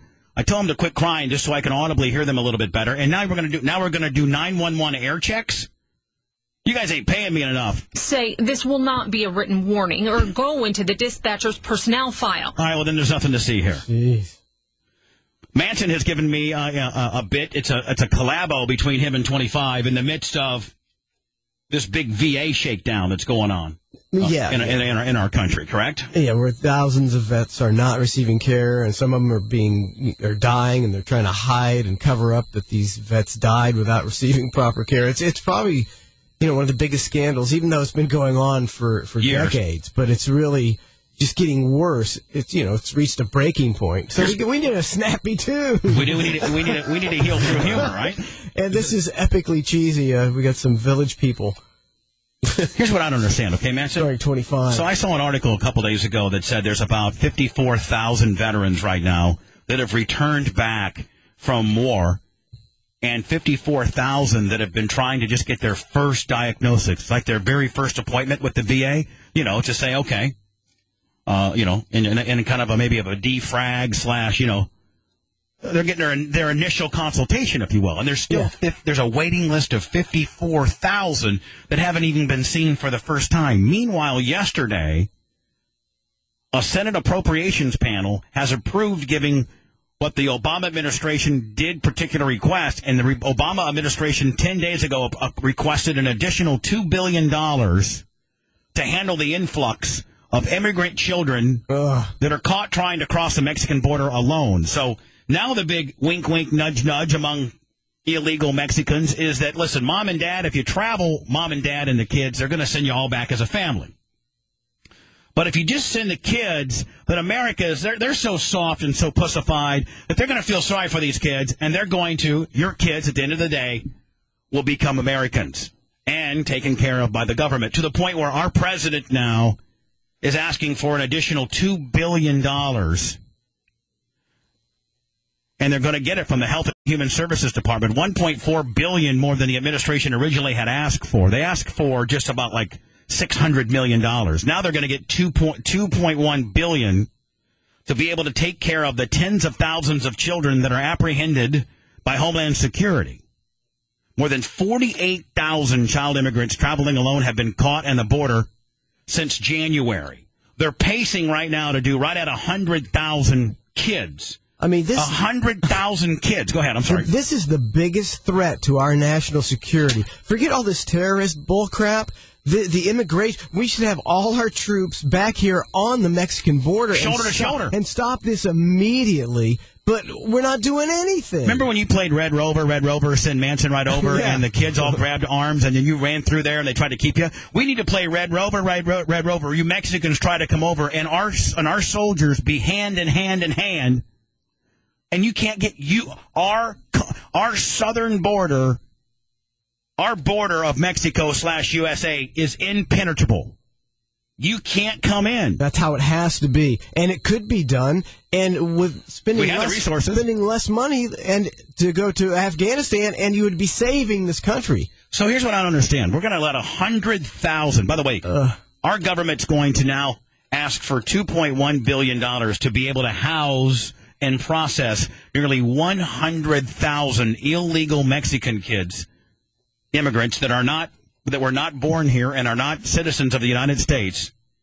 100,000 of these, but we have 56,000 men and women that fought for our country, that were born in our country, that can't even get an appointment, which rightfully is theirs, and that is health care provided by the government, better known as the VA. We got 56,000 that can't even go see the doctor. But, Manson, we'll let 100,000, 2 times that amount, into our country willy-nilly. No big deal. This is outrageous. This is going to be the death of our country. It is. This is going to be even cares. African Americans, white Americans, Latin Americans will soon be the minority. People that are not from our country will soon be the majority. If we're letting in 100,000 kids, now those 100,000 kids in 5 or 6 years grow up and reproduce more kids, and those kids got a little bit of a loophole, the fact that they're now officially citizens of this country because they were born on the soil, correct? Yes. Which is just a downward spiral. It's like cockroaches. You can't let a family of cockroaches into your house, and I am not comparing Mexican immigrant children as cockroaches. I'm just talking about the multiplying factor. Yeah, it doesn't matter. It could be Canadian illegal immigrants. Yes. If they were coming down here to suck off our system, at the rate of 100,000, every few months. Yeah. They'd be saying the same thing. I mean, they're going, again, I'm not trying to use a correlation that Mexican immigrant children are cockroaches per se as in an insect or a nuisance. I'm trying to say that they will multiply and multiply and multiply, and soon you become infested with people that aren't originally from here and really, quite frankly, don't belong here. And our government is more enamored with taking care of these people than taking care of our own. It's bizarre. It's a downward spiral. It is a recipe for disaster. Lock it in. What? We're definitely a country of just mismanaged money all the way around. We're a country of a bunch of pussies. We have children and families that are homeless that, that they don't have food here that aren't being taken care of, but we're taking care of the Mexican immigrant children that are coming over here. We have our military that are coming from, all the money that's being spent on the government overseas. But then when they come back here for any type of help on these services, they're not helped here either. What a joke. I mean, it's just... Meanwhile, we got 5 of our very own special operations being killed in friendly fire over in Afghanistan. And our president then says, well, you know what? Iraq needs more help. After taking over Iraq's second largest city, Mosul, the militant group known as ISIS has its sights set on Baghdad. And President Clem says, let them do it. Yep. Go ahead, get after it. It's a national security. If we let Iraq fall, they'll pull that same old shtick again. If we don't fight over there, we're going to fight them over here. According to an audio recording posted on the group's website, CNN cannot independently confirm the identity. Listen to that. Like, we should be part of this nonsense. This is not happening in Oklahoma or on our soil. Listen to the machine gun. Listen, hold on. CNN cannot independently confirm the identity of the speaker in the message. Like, we need to be part of that, right, Manson? Our men and women need to be part of crazy-ass Iraqis that hate each other in some civil war deal. We need to be over there with this. And more. That kind of stuff didn't go on when Saddam Hussein was in power. No. He kept that stuff in check. Because we have scores to settle there. Meanwhile, Iraq's defense... you couldn't go to the bowling alley over there without asking. ...ministry is claiming a victory, releasing this video of overnight airstrikes targeting a military base near Mosul, where militants are President believed to be based. Barack Obama says, we got to be over there, man. We got to be over there. I need to send the boys from Afghanistan, even though I just got... 5 just got killed in a drone. We just droned our very own people over there. 5 of them. But we need to take those guys back over. We need to go back to Iraq now. We had a withdrawal there, but we're going back. The White House says it's looking at a range of options to stop the terrorists. Man, listen to those machine guns. We need to be there for this. Nope. Advance in Iraq. Iraq's foreign minister says those options include training and supplies, but not U.S. troops. Nobody has... they're just blasting the hell out of anything that moves. called, let's say, for the reintroduction of American troops into Iraq, or to have a very proactive... Where does the numbnut Obama come in and say that we actually have to have people over there? Engagement. President Obama says that may not be enough. I don't rule out anything. Oh, boy. That's the slug line of his presidency. I don't care what I told you. I'm not ruling out nothing. Because we do have a stake in making sure that these jihadists are not getting a permanent foothold we got a stake in all that. Either Iraq or Syria. But a senior administration official says there will be no U.S. boots on the ground. These advances come more than 2 years after the U.S. withdrawal from Iraq. House Speaker Republican John Boehner was quick to criticize the president, saying he's not doing enough to support the Iraqis. Now they've taken control of Mosul. They're 100 miles from Baghdad.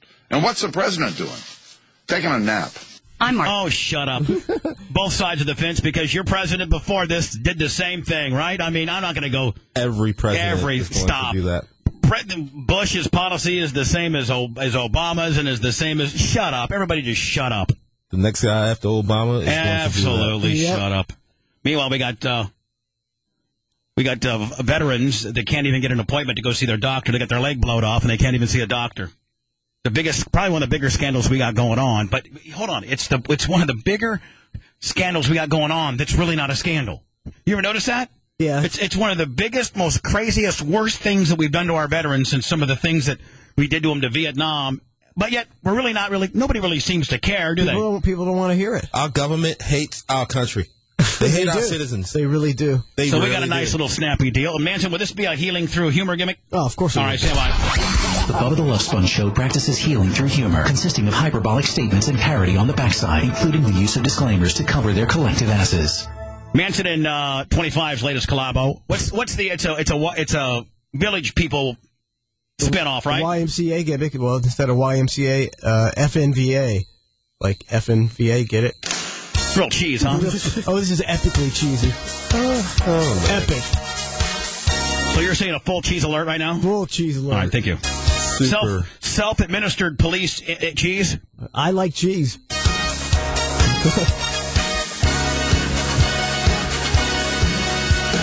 Young man, there's no need to feel down. I said, young man, cause your legs on the ground. Man, I gotta tell you, 25, your bro card has completely been taken away. I mean, whatever. You can Manson's just taken your bro card. I mean, now we got you. Now, I mean, you can't. You couldn't go back to the streets of Baltimore and play this for the boys. Play for the boys. Some people might think imitating the cop from the Village People was cool. Oh, now you're back on USA ground. What? Don't let the vocals fool you, dog. I'll still put you in the jaw. Don't let the vocals fool you, dog. As he's exhaling his joint, I'll still put you in the jaw. Don't let my fatness fool you. I'll still shoot you.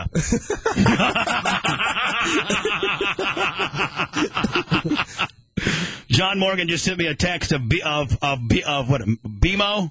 Uh-huh. Was it BMO? What's his name? Demo Swags. Yeah. In Vienna with his Bubba Army cap on. In Vienna right now.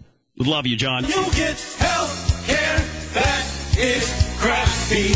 Young man, there's a place you can go. I said, young man, you'll get a tag on your toe. You'll be waiting. Quote of the day. Don't let the Village People lyrics fool you. I'll still punch you in the jaw while he's exhaling a big... That's still jaw jacky, dude. Yeah, I still jaw jacky. Yeah. In a 7-year line, the way we treat vets is a crime. You'll waste away at the FNVA. You'll waste away at the FNVA. They treated you like a king before you were deployed. Now you're homeless and unemployed. You'll waste away at the FNVA. You'll waste away at the FNVA. You've got PTSD and you just want to heal, but you'll just get a big raw deal. Young man, would you like some new feet? It will take you about 200 weeks.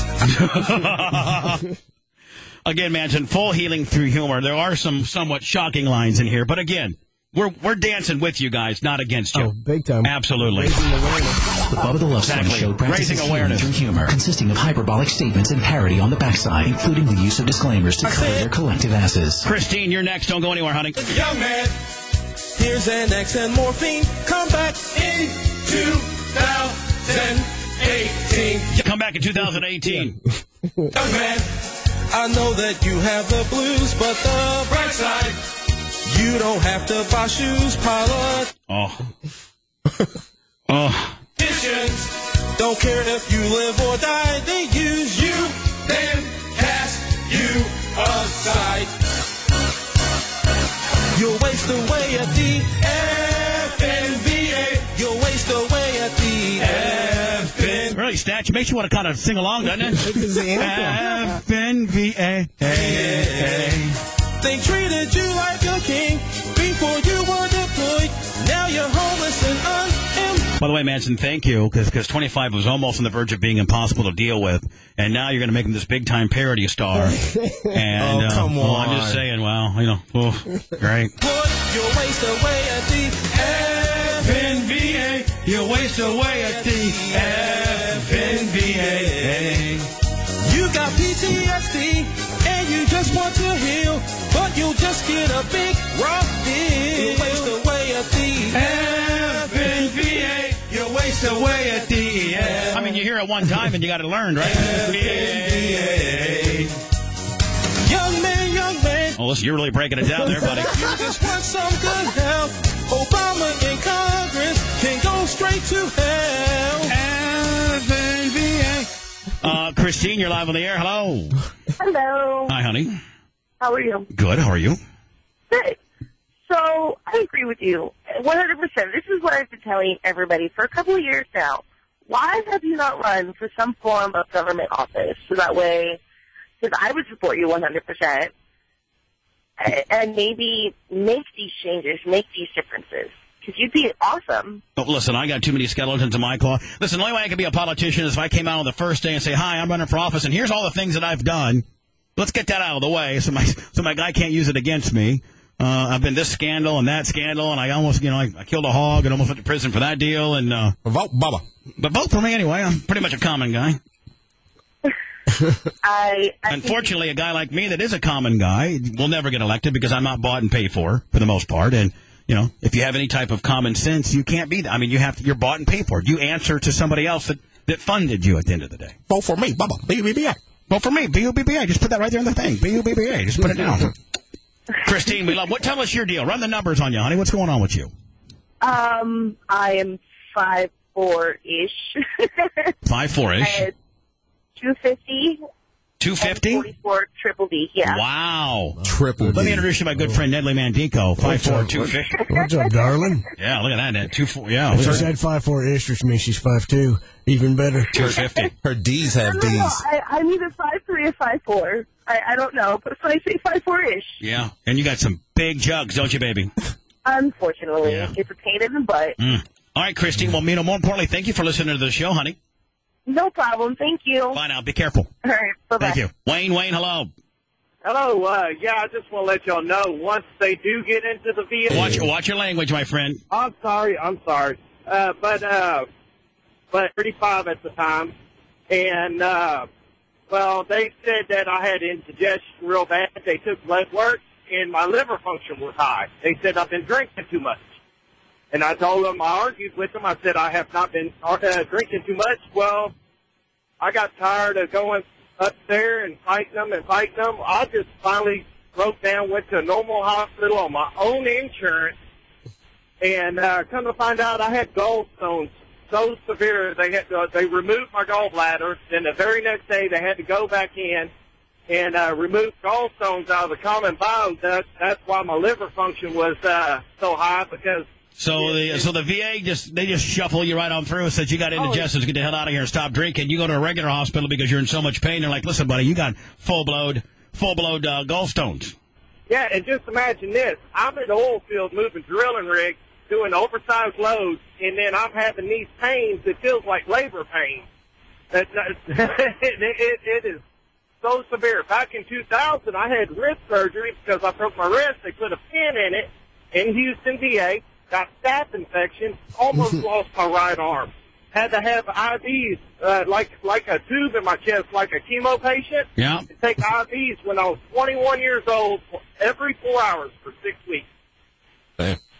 Well, thank you for your service, and I'm sorry that you're getting the runaround, my friend. He's been getting this for a while. Well, it's typical. It's exactly what goes on. I got to move on. Matt, my last call. Matt, hi. Hey, good morning, Bubba. I just wanted to make a couple comments. First, regarding the border situation, I really feel like the president's just letting this stuff happen just to obtain future Democratic voters. I just think it's Santa Claus, and if you give people something, they'll vote for you and continue to vote for it. And I just feel like everything this administration does is for political gain to ensure the Democrats stay in power. Yeah, I don't know. I just don't see how people think that they're going to bring a bunch of kids over here and wait for them to grow up. And these people are going to be living off the system. They're not going to register to vote. Those kind of people never vote. Manson, they look at things 10, 15, 20 years down the road. They're not. This is not short term. This is long term. This is 30, 40 years. This stuff, man. Then why don't the Republicans ever do anything about immigration, buddy? They're always scared. Every move they make, they're just scared to do anything. They're scared. They're backed into a corner. That doesn't make any sense. Backed in a corner about what? Everything they do, every decision that they make is they're always. Listen, man, I gotta get going because both. It's obviously a conspiracy, sir. No, neither party does anything about immigration. It's not a Democratic deal. It's not a Republican deal. It's a political deal, and everybody's kissing the immigration ass right now. Because they're afraid to be able to alienate against some type of block or contingent of people, while alienated the great black, white, and other great Americans that were born here and should be afforded the privileges of being an American. But when we let 100,000 of these non-Americans in at a year and asking the Congress and Senate to appropriate $2.1 billion to take care of these people, I mean, that's a recipe for disaster, regardless of what your political affiliation is, right? I mean, everybody is to blame. Anybody that allows this on their watch, right, left, or indifferent, is to blame, period. 5 Americans, this is, and again, I'll go to words, this is what is exactly why we don't need to be over there.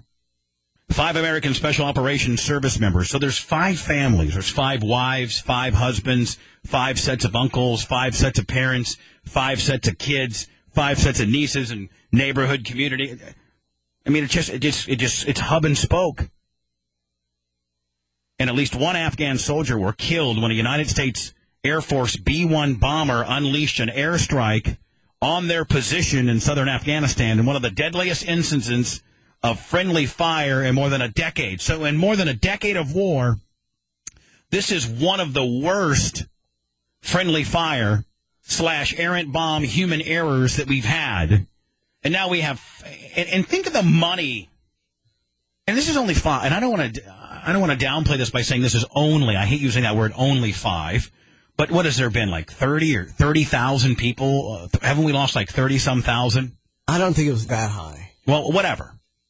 Think of how much money each dead soldier costs. They're not a productive person of society anymore, meaning they're not earning a wage. There's death benefits, and with the military, I think there's all types of death benefits, as there should be. Your children are taken care of, your wife or your spouse is taken care of.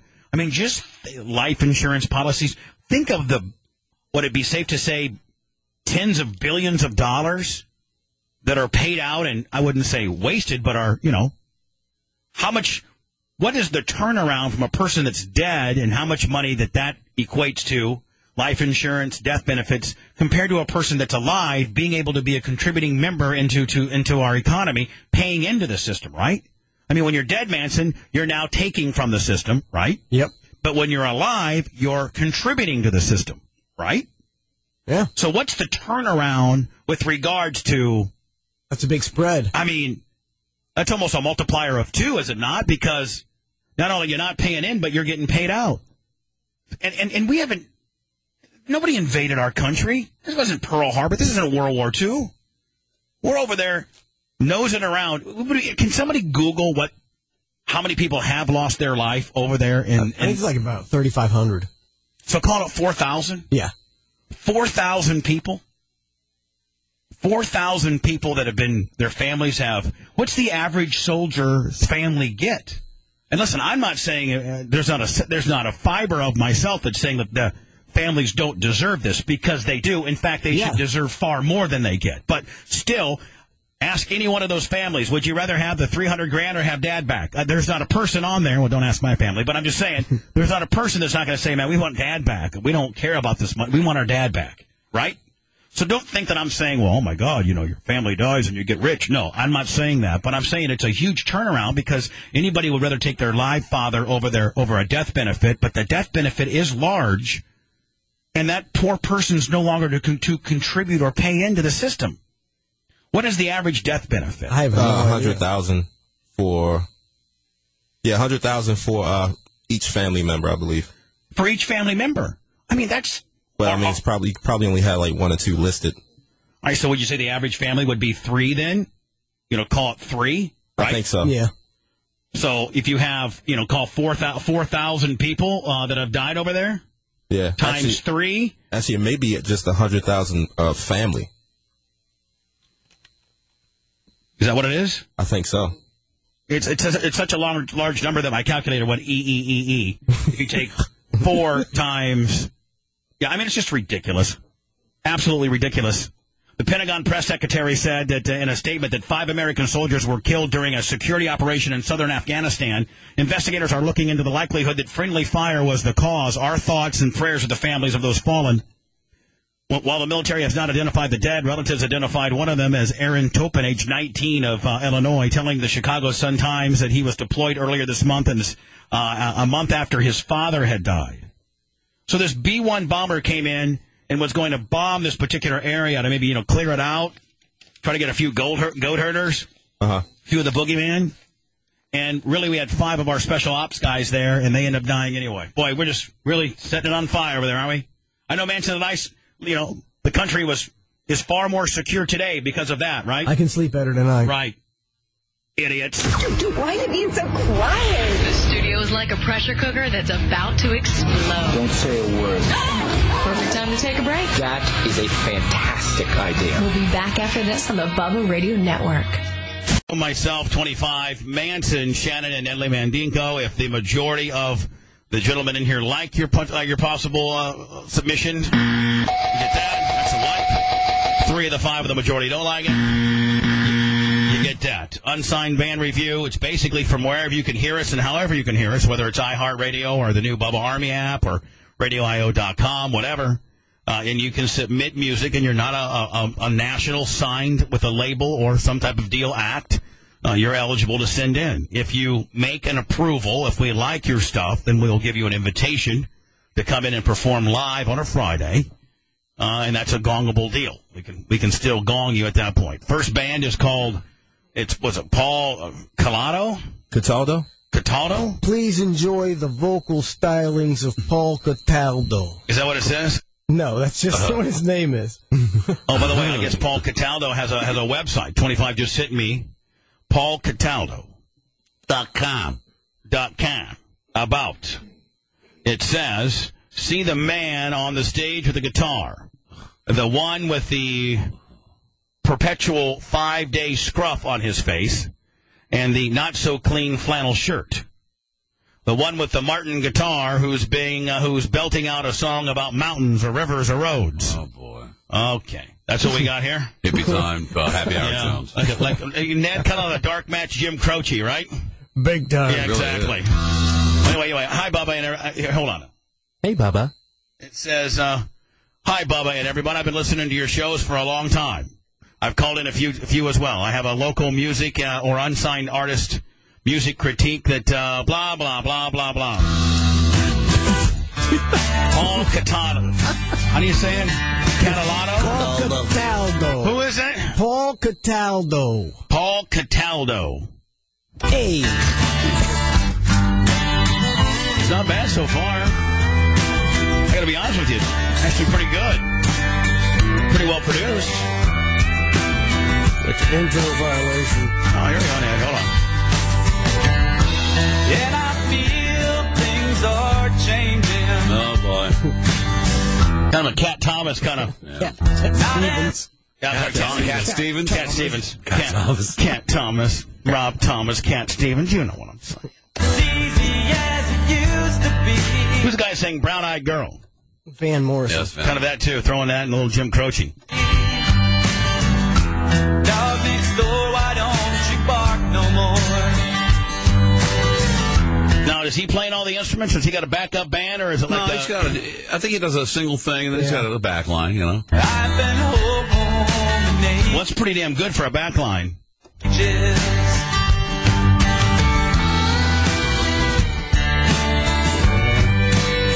mean, anything a little snappier? Well, the next one's Lonesome Road, and the next one's Mountain Town. Mountain Town. Let's go with Mountain Town. So, Dad, you'd like to terrible. You'd like to defer to cut 3? Yeah, he needs to pick up the pace. There we're talking. Okay, Mountain Town. Paul Cataldo, whatever. What's his name? Paul Cataldo. Paul Cataldo. Here we go. Unsigned band review. Going back to the mountain town. City of life's really got me down. Wow. I'm going back to the mountain town. I mean, man, I kind of almost want to like him, so I wouldn't mind having him come in here. You know, I mean, with this dirty flannel Have him T-shirt and perform his at Bubba Raceway Park, man. 5-day scruff. That's okay. Living way up in the sky. That mountain there gets me so high. Never coming down. Manson, his lyrics are so predictable. He's a dark match. Up in the John sky. Denver. He is. Oh, you know what he is? I think I got some John Yeah, it's Denver. kind of John Denver. 25. Find me my John Denver parodies, if you could, please. From those clouds. I think Manson actually did a John Denver deal when he crashed his plane and got high or something like that. Remember? Yeah. Manson the day he died. Rocky Mountain Die. Rocky Mountain Die instead of Rocky Mountain High. God, we're a bunch of dicks, are we not? Yes. Going back to the mountain town where the roads are dirt and the girls don't frown. Going back to the mountain. Why do you say Mountain Town with the girls something and the girls don't? Why do you say when the girls go down? That makes me. If you're singing a song about make me want to go to Mountain Town, the girls frowning it, but the girls going down, Dad. You and I are going to Mountain Town, aren't we? Put a glory hole in there, too, Paul. Brokeback Mountain Town? So, Dad, you're trying to say Brokeback Mountain Town. Brokeback Mountain Town where there's glory holes? I wish I could quit that town. You just can't, can you, Dad? Because there's a glory hole at the welcoming station, and there's a glory hole right before you leave, isn't there, right, Dad? You just can't. I always take the fishing pole, but never take it out of the box.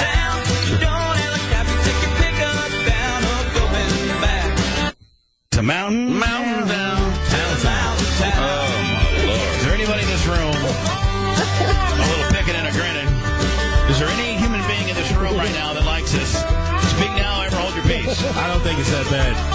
Are you serious? I mean, this is definitely BRP music right here. It's Happy Hour Jones all day long. That's not the litmus test that we use, 25, whether it would work on the BRP stage or not, whether it's good in general. Well, they'd rush the stage. Good, ain't bad. All right, that's your vote. Now we're going to have to go on through Lee Shannonberg. No. Here's my vote. Nelly Vandico. There's blows. Down. Man, I wanted to see him in studio. What's that? I wanted to see him in studio. You just thought he'd have some good weed. Here's a song about John Denver. I don't know why I'm even playing it. Off in my plane after my 27th beer. Wait, can you imagine? I mean, we're just right there. As soon as you die, we're right there to sing a song about it. That was the next morning. Yeah. And vomit out the door. And my altitude's declining, and there's fog over my eyes. Instead of one propeller, I see four. Now my airplane is stalling, and I'm headed for a splash. I'm calling on the radio, Mayday. I'm just going to go to the hook. And I've only got a minute, so I'm reaching for my flask. Just one more drink shot before I hit the bay. There we go. Drank a bottle, then I tried to fly. Wound up with a propeller in my eye. Oh, damn. I guess it's not a good idea to take off when you're high. Rocky Mountain Die. Drunk and tried to fly. Drank a bottle. Was he really drunk? Drunk and tried to fly. He was a notorious drinker. Yeah, so I had to, Well, go on, man. Manson's been known to embellish, a little bit. Just Manson kind of soup it up, so to speak, right, for entertainment purposes. Creative license. Exactly. Right. One of the guys of parody and hot news. Wasn't an experimental aircraft as well? Yeah. Exactly. Drank a bottle, then I tried to fly. He made his own bed. Didn't you say he had an air DUI? I think you said, hold on. I could have got an airborne DUI. Yeah, I remember that. An airborne DUI, like there's such a thing. Don't try to fly a plane when your blood alcohol is high. Drunk and tried to fly. I drank a bottle, then I tried to fly. I got you and you got me. Oh, hold on, man. This is a zero intro loving. This is the Glenn Cummings Band. The Glenn Cummings Band. And a really long email that I can't quite get through. The Glenn Cummings Band.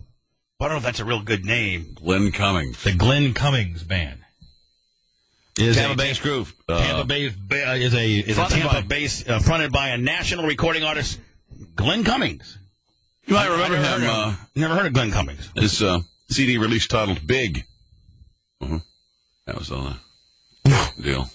The title track from the CD was a regular feature on country radio, as well as the video garnered heavy rotation on GAC, Look at which that is guy a on the great far American right. country TV. Are you on their website? Look at the picture of the guy on the far right. Yeah, looks like Russell Brand had sex with Slash. That's the byproduct, isn't it? That's a good look.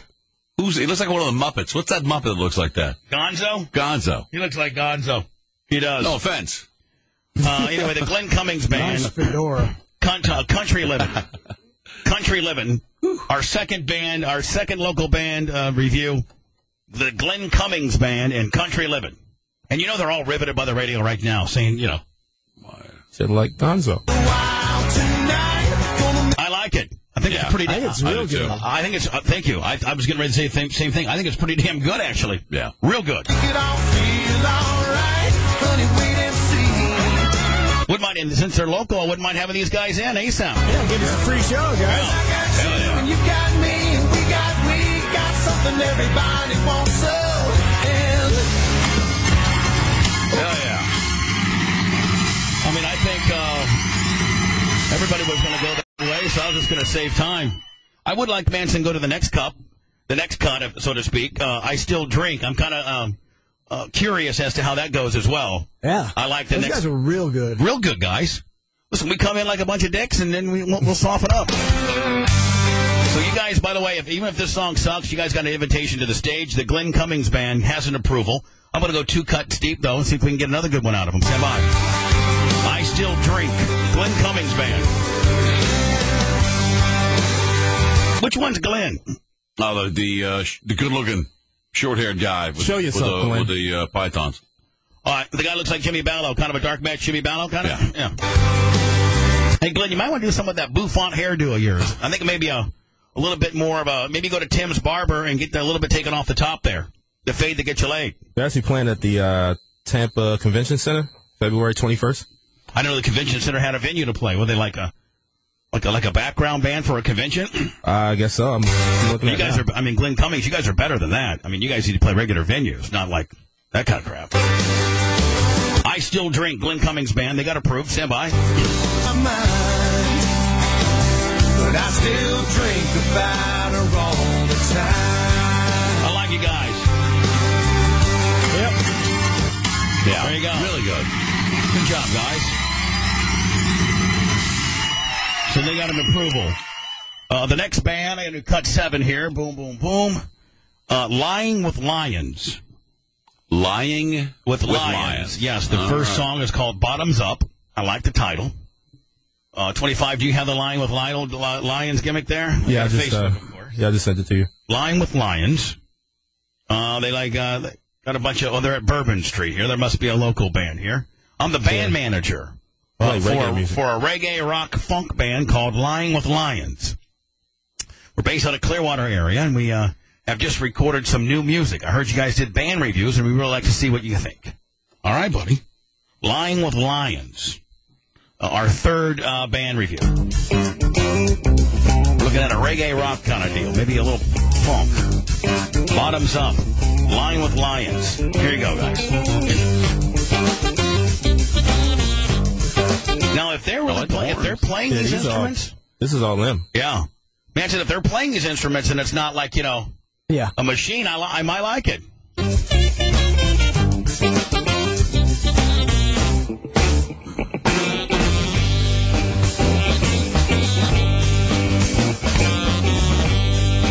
Come on, guys, kick it in. It's breaking down now, baby. What can't you see? I think it was good until the guy sang. I mean, he's way too hot. They got him mixed way too hot. The clouds are partying and I feel so damn happy right now. We got the world breezing. We all feel at ease. It's nice to be at home at 3 years of being on that low. And I am back in town. The party's going down. Time to tear it up. We'll kick yours down. That's my vote. I think it's good. You can vote accordingly. Lying on the sand now, honey, alcohol in reach. The waves are crashing right against this very beach. Okay, now we got the drinks all flowing. The smoky air. Man, so the team is they got him mixed too hot. I think he's got a great voice. It's kind of a loungy. I like it. All right, so here's my vote. Manson, over to you. I like it. Lee Shanenberg. I like it. Natalie Mandingo. I'm grooving, man. You like it? Man. Oh, my God.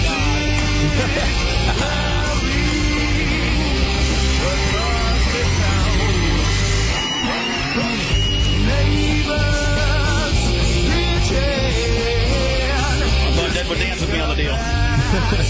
All right, well, Lying with Lions, they make an approval. You need to get your mind right, buddy, and start enjoying this music. I need to get a little higher. I need to be able to do that. A rare second approval on the bands today. Today we only have 1, 2, 3, 4, 5 bands. 2 have already been approved. Ned, we're getting soft. All right, there's a lot going on here.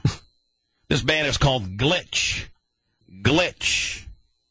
And what's it called? What's the song called? Annihilate. Annihilate. Oh, I like it. Glitch. Sounds Glitch. That was nasty. Glitch. Let me grab your glitch.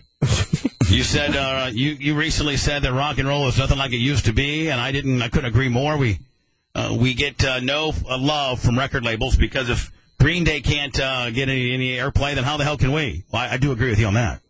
Our band is called Glitch. We've been invited to play the Hard Rock Rising Festival for 40,000 people. The hitch is the 8 slots available for blah blah blah blah blah blah blah. There's a Glitch. Annihilate.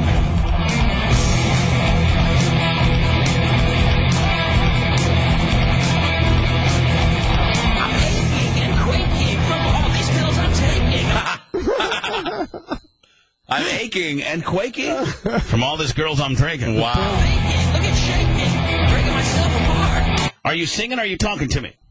I'm tripping, I'm slipping, pushing us all with end. It's ripping, my heart's skipping, beats my brain is bent. I just can't see straight, got to annihilate everyone, everything. Don't know why. Bitch, I could change, mix it up and rearrange. I'm beats on damn deranged, pain out of time. Man. I think if I was a 17-year-old, I would really like this. But And you hated your parents and you wanted to kill your ass? if I was into that kind of scene, I was 17. This is a good band for that. Imagine if you're 17, you wear like a dark eyeliner and dress up like all gothed out. Yep. And your parents are always on your ass about, getting out of bed before noon and you look like Edward Scissorhands kind of deal. I'm digging this. And this is like, this is what you're cranking out of your room. Give me some Glitch. He's taking quick for all the pills he's taking. Bring myself apart. Bring my fucking end. Break my slipping, pushing this all with end. 25 cents. Manson? No. I just can't see straight. I'm going to Nelly. Lee Shanenberg. Oh, no. Back to the drawing board. You know what? I think that's a great analogy. Reset and Start over. try over, buddy. I don't know what that mess was. Oh, my God. Rain Wilder. Is that what this is? Rain Wilder, yeah. Rain Wilder. Here's a zip file of my link to 4 of my clean versions. Rain Wilder. I don't know anything about Rain Wilder. I don't have a one sheet or anything like that. I'll just... Rain Wilder. Is it a guy? Is it a girl? Is it rock? What is it? It's a dude. It's what? He's all tattered up. He's a dude. Rain. Is he like looks real like thick? looks like a badass. Wants to kick your ass on his YouTube deal here.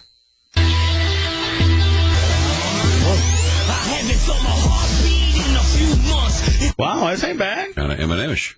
Very Eminem-ish. Hard to breathe, I can need a new lungs. Misery loves company, yeah, I'm a firm believer. It's not a mystery, my history's a good teacher. I've been up and down more than the stock exchange. No matter the amount of cash that I stash, I'm not pushing me right. Where's he from? Wisconsin? Ohio. How's he know about us? Did somebody just send us stuff, or did he actually seek us out? That has a little bit to do with my vote, maybe? Yeah. I'm not sure.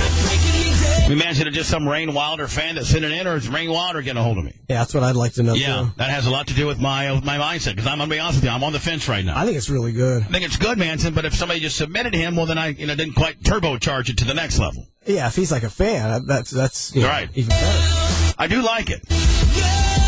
Like that one guy, Dirt. Oh, what was that? That one guy's Dirt. Remember the guy? Oh yeah, West Dirt. Coast? Yeah, I like him. You still talk to him? No, No. but I like him. It's all the same, I pull glass shards from my veins up from the city of the And Pantera said he sent it to us. He did. Yeah. Well, Manson, that really takes my excitement level to the next. Yeah, I think this is really good. I like it. See, Shannaberg? I like it too. Natalie Mandingo. What? What's going on? I'll just skip you. 25 over to you. I like it. Manson. Yeah, I like it. I like to see the guy perform live. Yeah. Oh, he's in Ohio. Oh, well. Listen, he's already approved. Rain Wilder's already approved. Let me hear the next cut. It'll be all right. So you're approved, my friend. I just want to hear the next deal.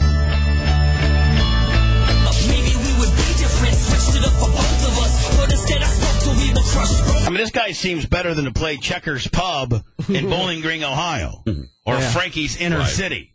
The poor guy didn't have any. I mean, he didn't have any gigs. I think he's got great. He's in Ohio. Depends on his management. Manson, he had one gig. He had 3 gigs and he had 4 gigs in 2013, and he's only got 1 gig. That he just did. And they just did. Yep.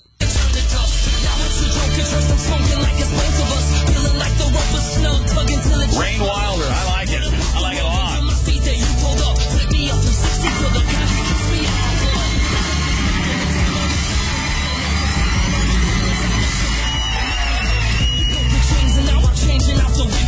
Here's an overview. Paul Catalano. Yeah, that's him. Hey, Paul Catalano. Hey, what are you guys doing? Yeah, you know, it's Happy Hour Jones. It wasn't like, that bad. It's just, I don't know. I kind of liked it, but then, I don't know. I wasn't really feeling it. I mean, it wasn't horrible. It wasn't as bad as Glitch, but it wasn't as good as this. So, Paul, I'm sorry, my friend. Yeah, that's them are the breaks. The Glenn Cummings band, I didn't like it. I got overruled. They're a local band. No, Manson, take that back. I didn't like the look, but then once they started kicking it in, I really liked it. Yeah, it was really good. It was a Lying with Lions. I didn't like. Yeah, you got overruled on that. Yeah, I got overruled on Lying with Lions. But Glenn Cummings, we kind of made fun of your look. The guy who looked like a poor match, Russell Brand had sex with Slash, but I got to tell you, Glenn Cummings, you guys sounded great, and we invite you to the studio in a rare approval.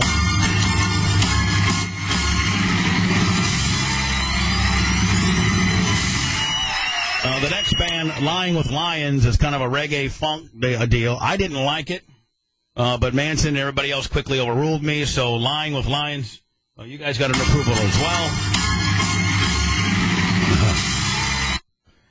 And then we had Glitch. In Glitch, there was not a human being that, one, I think, listens to the show other than you and your friends and family, or than this building, that thought you guys had any ounce of talent at all.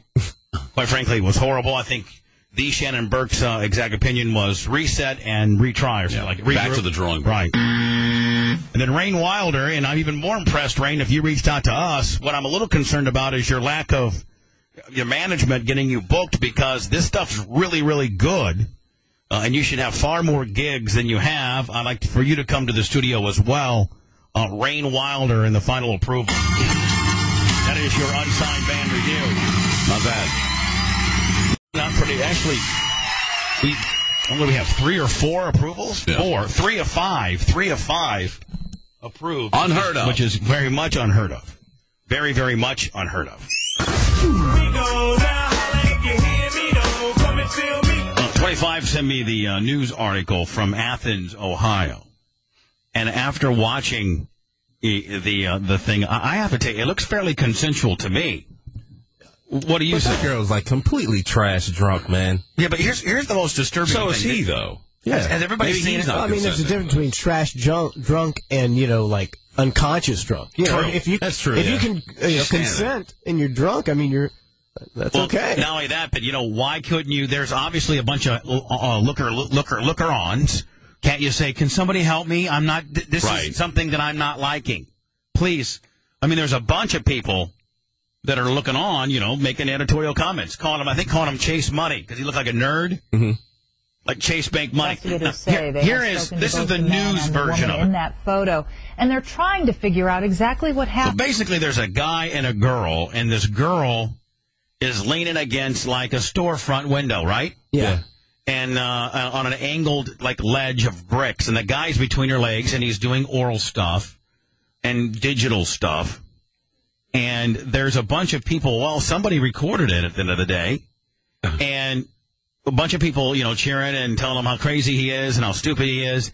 And she's just kind of looking around, not really. It does kind of look like she's out of it. But if you're being raped, listen, I'm not here. This show is not trying to downplay rape, okay? But what it is trying to do is when a girl doesn't necessarily get raped, but then plays the rape card thereafter because she doesn't look like a slut. That's the person that I'm trying to stick up.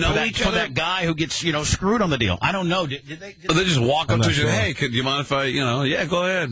Well, and the way it looks, I mean, the girl's drunk as hell. The guy's down there touching her soft parts, and, I mean... Her soft parts. Is that what you call them? Is that what you call them? Soft, huh? TV, Glenn McIntyre has the latest from Athens, where one thing is clear. There were witnesses, and investigators want to hear... Yeah, and, if it was a rape, why didn't these people help? Their mindset is, let's go post it on YouTube. From them. The 20-year-old woman contacted Athens police Sunday night and... She kind of looks like a Rhino Rally, does she not, kind of? They don't get a really good picture of her face. I wanted to see if she was, like, smiling or if her eyes were rolling back in her face, but you can't really... Reported she had been raped. She said the incident happened between 1 o'clock and 6 o'clock Saturday morning. Now, how can you not pinpoint... You seem like trash. So it was 5 hours of her life she didn't remember. Right. Photos and video. What's that name? She blacked out. It happens, man. Were online and sparking outrage. It is the photo that started a firestorm. It shows a young woman against the window of a bank. A man kneels in front of her, his hand on or near her genitals. And he gets the business. Along with the person taking the photo, there is at least one other bystander visible. You could view that picture and certainly suggest that a sexual assault may have taken place. It could also suggest other things. Athens Police Chief Tom Pyle is... Well, listen, Tom, could it also suggest that there were two people that were engaged in a consensual type deal? If it was a rape, why wouldn't one of the onlookers or the person that videotaped it had stepped in? Don't you know when a girl's getting raped? Isn't there usually, no, stop, please, somebody help me? Or at least you'd think that, in all the days of roofing and these other GHB drugs, that person is normally unconscious when they're raped. This person is clearly standing up and totally conscious. Trying to determine exactly what happened Saturday morning at the corner of... Man, again, if this girl got raped, I'm all about making sure this dildo, sees the inside of a jail for a long time. But if this is I didn't get raped, and I'm only playing the rape card now thereafter, I hate that. Wait a second. That ruins a guy's life. No one says anything about this poor guy. Did he consent to what was going on there? But she might have told him to do it. Yeah, well, you're right, but he's also the aggressor, meaning, you can't get in Well, you can You can't be the victim as the aggressor, can you? You can get caught up with girls that get drunk like that. Caught up? Yeah, because... What's that mean? Caught up? You can get caught up with girls that get drunk like that. Well, I mean, there's been times where I've been like at a bar and stuff. And you got caught up with a girl that was drunk like that? Yeah, there was a girl hitting on me and stuff, and come to find out her boyfriend is like right at the bar that we're at. So it's looking like this chick is all over me, and it's looking like I'm trying to hit on her, but realistically, she keeps coming over in my area. But I mean, it would look like, I'm trying to take this guy's girlfriend because the guy tried to fight me. It happens. I mean, what the hell are you talking about? I'm just talking about girls. Where are you hanging out at, man? No, I'm just talking about chicks being drunk like that. I mean, this chick, she could have very well, been all about it, but maybe she didn't want to do nothing. And Washington streets. Pyle says the photos and a video that were posted on social media are equal parts offensive and essential. Well, it's certainly, to a layperson, would appear to be despicable that they're posting this information. It also assisted us in our investigations. Don't kill the messenger. Also made me kind of hot. Yeah. Especially if it's not a rape deal. So, real double-edged sword. But OU senior Allie Irwin sees no gray area here. Well, let's see what Allie's got to say. She's a Rhino Rally, too, for those scoring at home. Usually Rhino Rallies are a little bit... rape. Let me tell you something. I know she did not want that. Our first instinct as a community was not to intervene and help this woman, but to post it on social media and make a mockery of probably... great point, Allie. I apologize, because you got your act together. The most traumatic experience of her life. She is... Well, now, hold on, Allie. We don't know. How do we know? Yeah, she's assuming it's a rape. Yeah, Manson, I want somebody in the community to say, well, let's burn a timeout first of all. Now, listen. And get to the bottom of the barrel as to whether this was consensual or not, because nobody can really give you an honest opinion, until you know whether it's consensual. Go ahead, Shannon. I'm sorry. Without question, this woman will live to regret this act. No doubt about it. But you can't just leap forward and say it was a rape. You can't willy-nilly a rape. No. Other deal. Not alone. Social media erupted with commentary on the posts. But investigators are urging the public not to rush to judgment. They have not yet located those who witnessed and posted about the incident and fear the public backlash may keep them from coming forward. The community at large views it as, they watched and... Well, can't you just haul in the people that were witnessing it and say, at any time, did she say no? Stop, please help me, I need help. Has this girl come forward and been identified? Yeah, well, but they're not going to give her identity because... So she's a whore. Well, no, because she may not be a whore. If indeed she's a victim of rape, well, then she's not. But we don't know whether that's true or not. I mean, I think... Ned, what are the chances she's a whore? About 98% as to sexual assault occurring. And did nothing other than take videos, but... Now here's the deal. Let's say that after this all shakes down, they find out this was consensual. There's never another story exonerating him. Nope. And making her look like a bad person. Nope.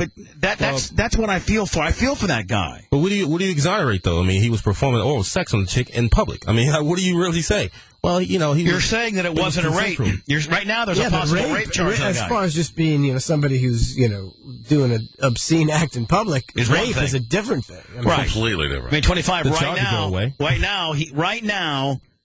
She has filed rape against this guy, so everybody this guy's a rapist right now. And maybe it didn't go down like that, but they never do the redo.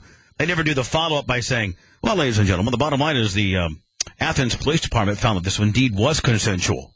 And Joe McGillicuddy is only guilty of, going down on a big girl on a Saturday night. She probably went home that night and said to her friends, oh, my God, the hottest sexual thing happened to me.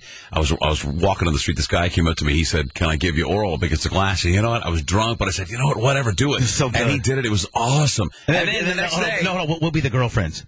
It was so good. Oh, my God. I cannot believe, Susie, that you did that. You're such a whore. It was the best thing ever. This bitch probably gets drunk like this all the time and blacks out, and she probably didn't even know she did it until the next day when she saw it online. I reached heights of excitement I've never felt before. And it was okay until her friend started beating her up on the deal. It was okay until her friend said, hey, is this you on YouTube? Oh, my God, I was raped. The flip side of that is they may not have realized what they were witnessing. Irwin is dubious. All that needed to happen was to say, hey, are you all right? Is this what you want to be happening? Are we watching the same tape? Because I've seen it 2 or 3 times. This woman does not look like she's struggling or putting up a fight. She looks conscious, and instantly you see, oh, that's rape. That's got to be rape. Obviously was not okay with what happened. So this bitch, this Rhino Alley bitch, she's mad because the people taping didn't ask if she's being raped.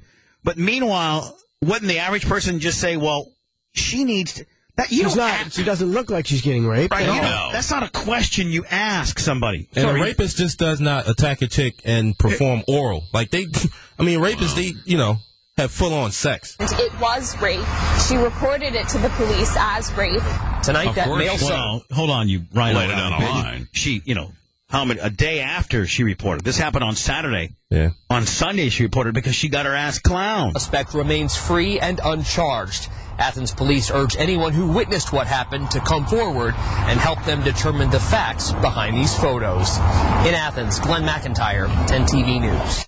This guy's going to get Ohio University. This guy's going to get railroaded. I'm telling you that right now. You can see they've already started lining up the wagons. Tony, hello.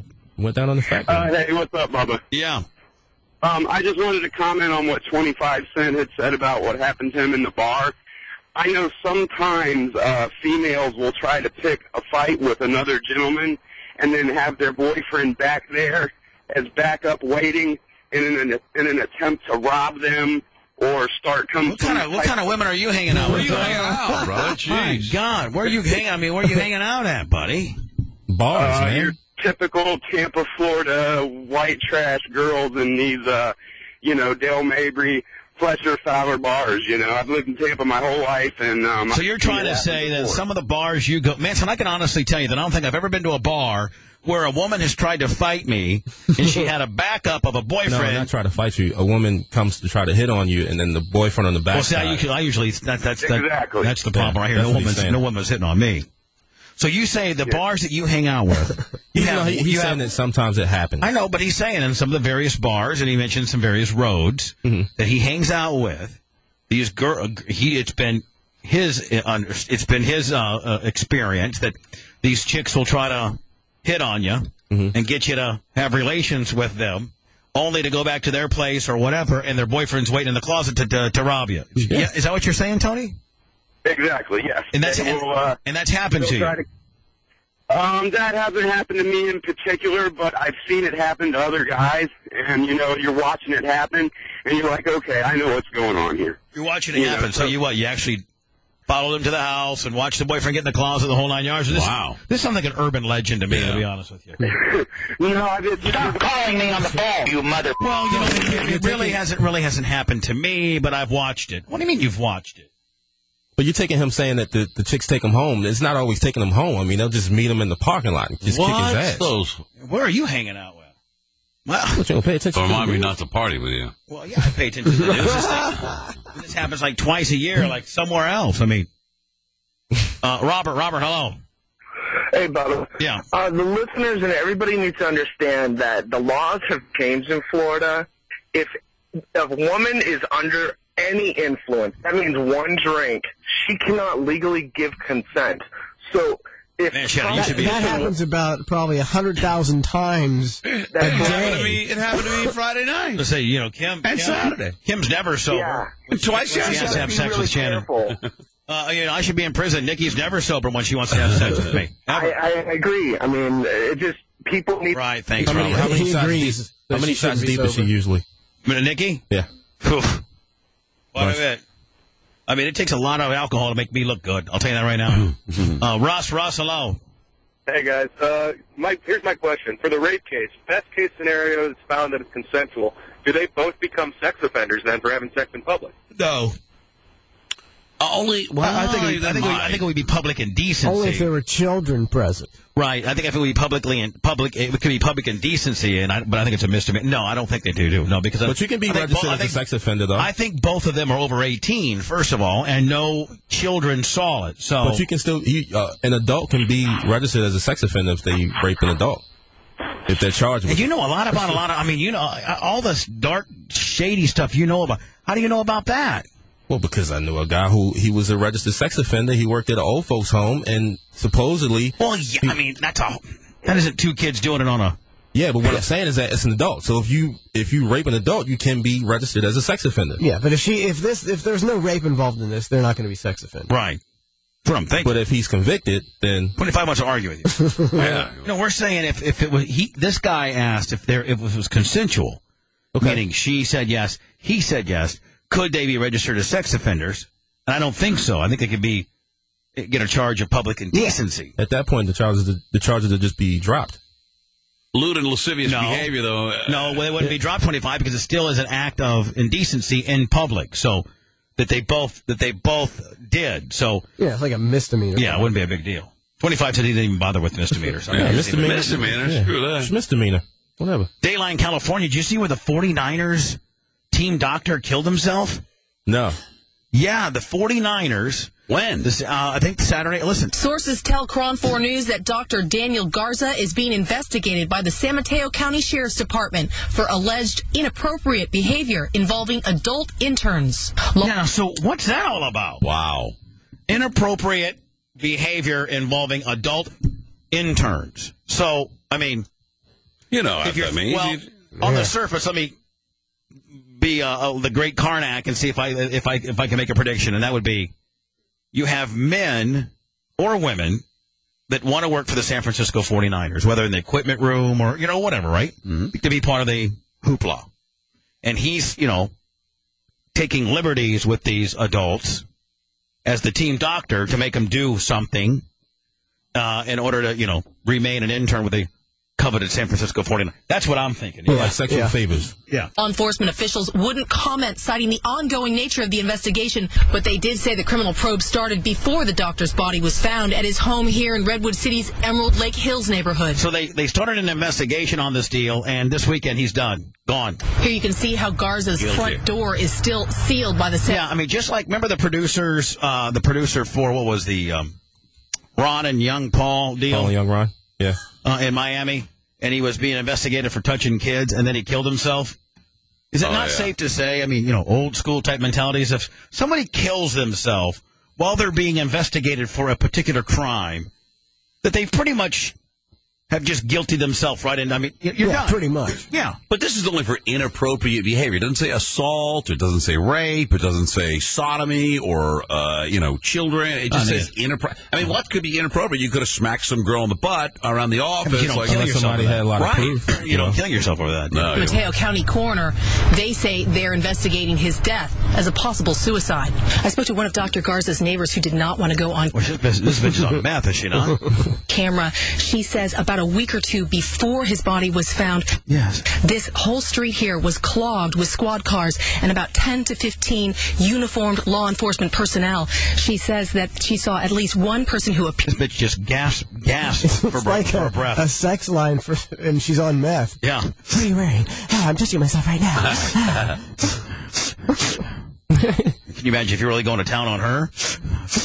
Appeared to be a crime scene investigator leave this house with what appeared to be... I'm obsessed with her breaths now.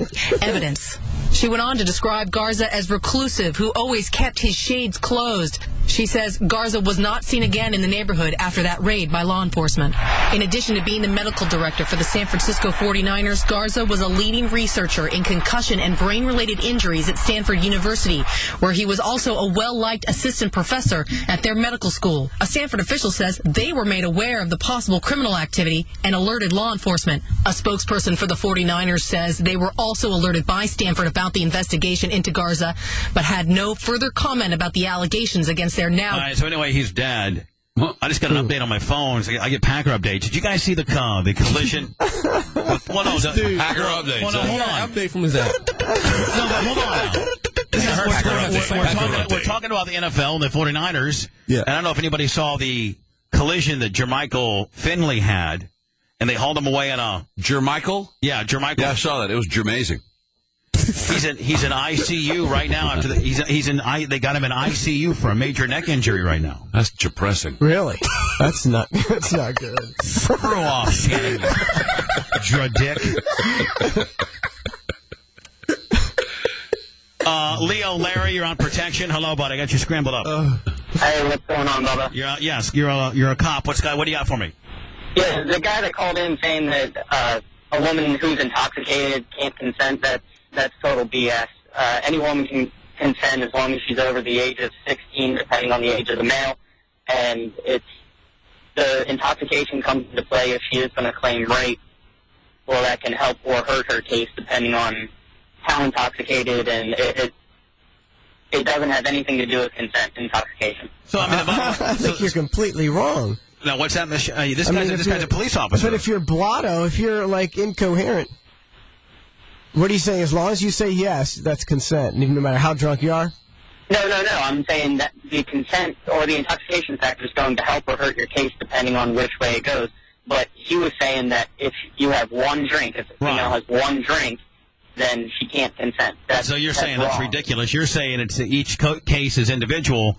And you need to know level. You need to know. This guy's agreeing with us, man, and saying that one drink, a woman certainly knows. Case by case. Yeah, that makes sense. Right. But then at the same time, how can they really argue how much she had to drink? Because it's not like they'll do a blood test on how much she drank the night before. I mean, they can do toxicology tests, and toxicology tests can go up to 24 hours back, what it is. Like Kevin Hazlett said, like if Kevin Hazlett's representing you as a DUI, and they pull your blood or you do a breathalyzer, he tries to strategically show what the actual level was when you were behind the wheel, sometimes helping you. Well, I think we need to get the audio of that videotape because, that would help give you some clues because you see the guy he's talking to the people with the cameras. Right. So what he says and her reaction, if she's making anything audio would help you. What if he was too intoxicated to realize that she was too intoxicated to consent? Yeah, that he was going down on a pig. Easy, Your Honor. Easy. Here we go, Your Honor. Larry, man, thank you for your insight, buddy. I appreciate it. Yeah, going down on a pig. I don't know if that's cool. Sorry. I don't know if I should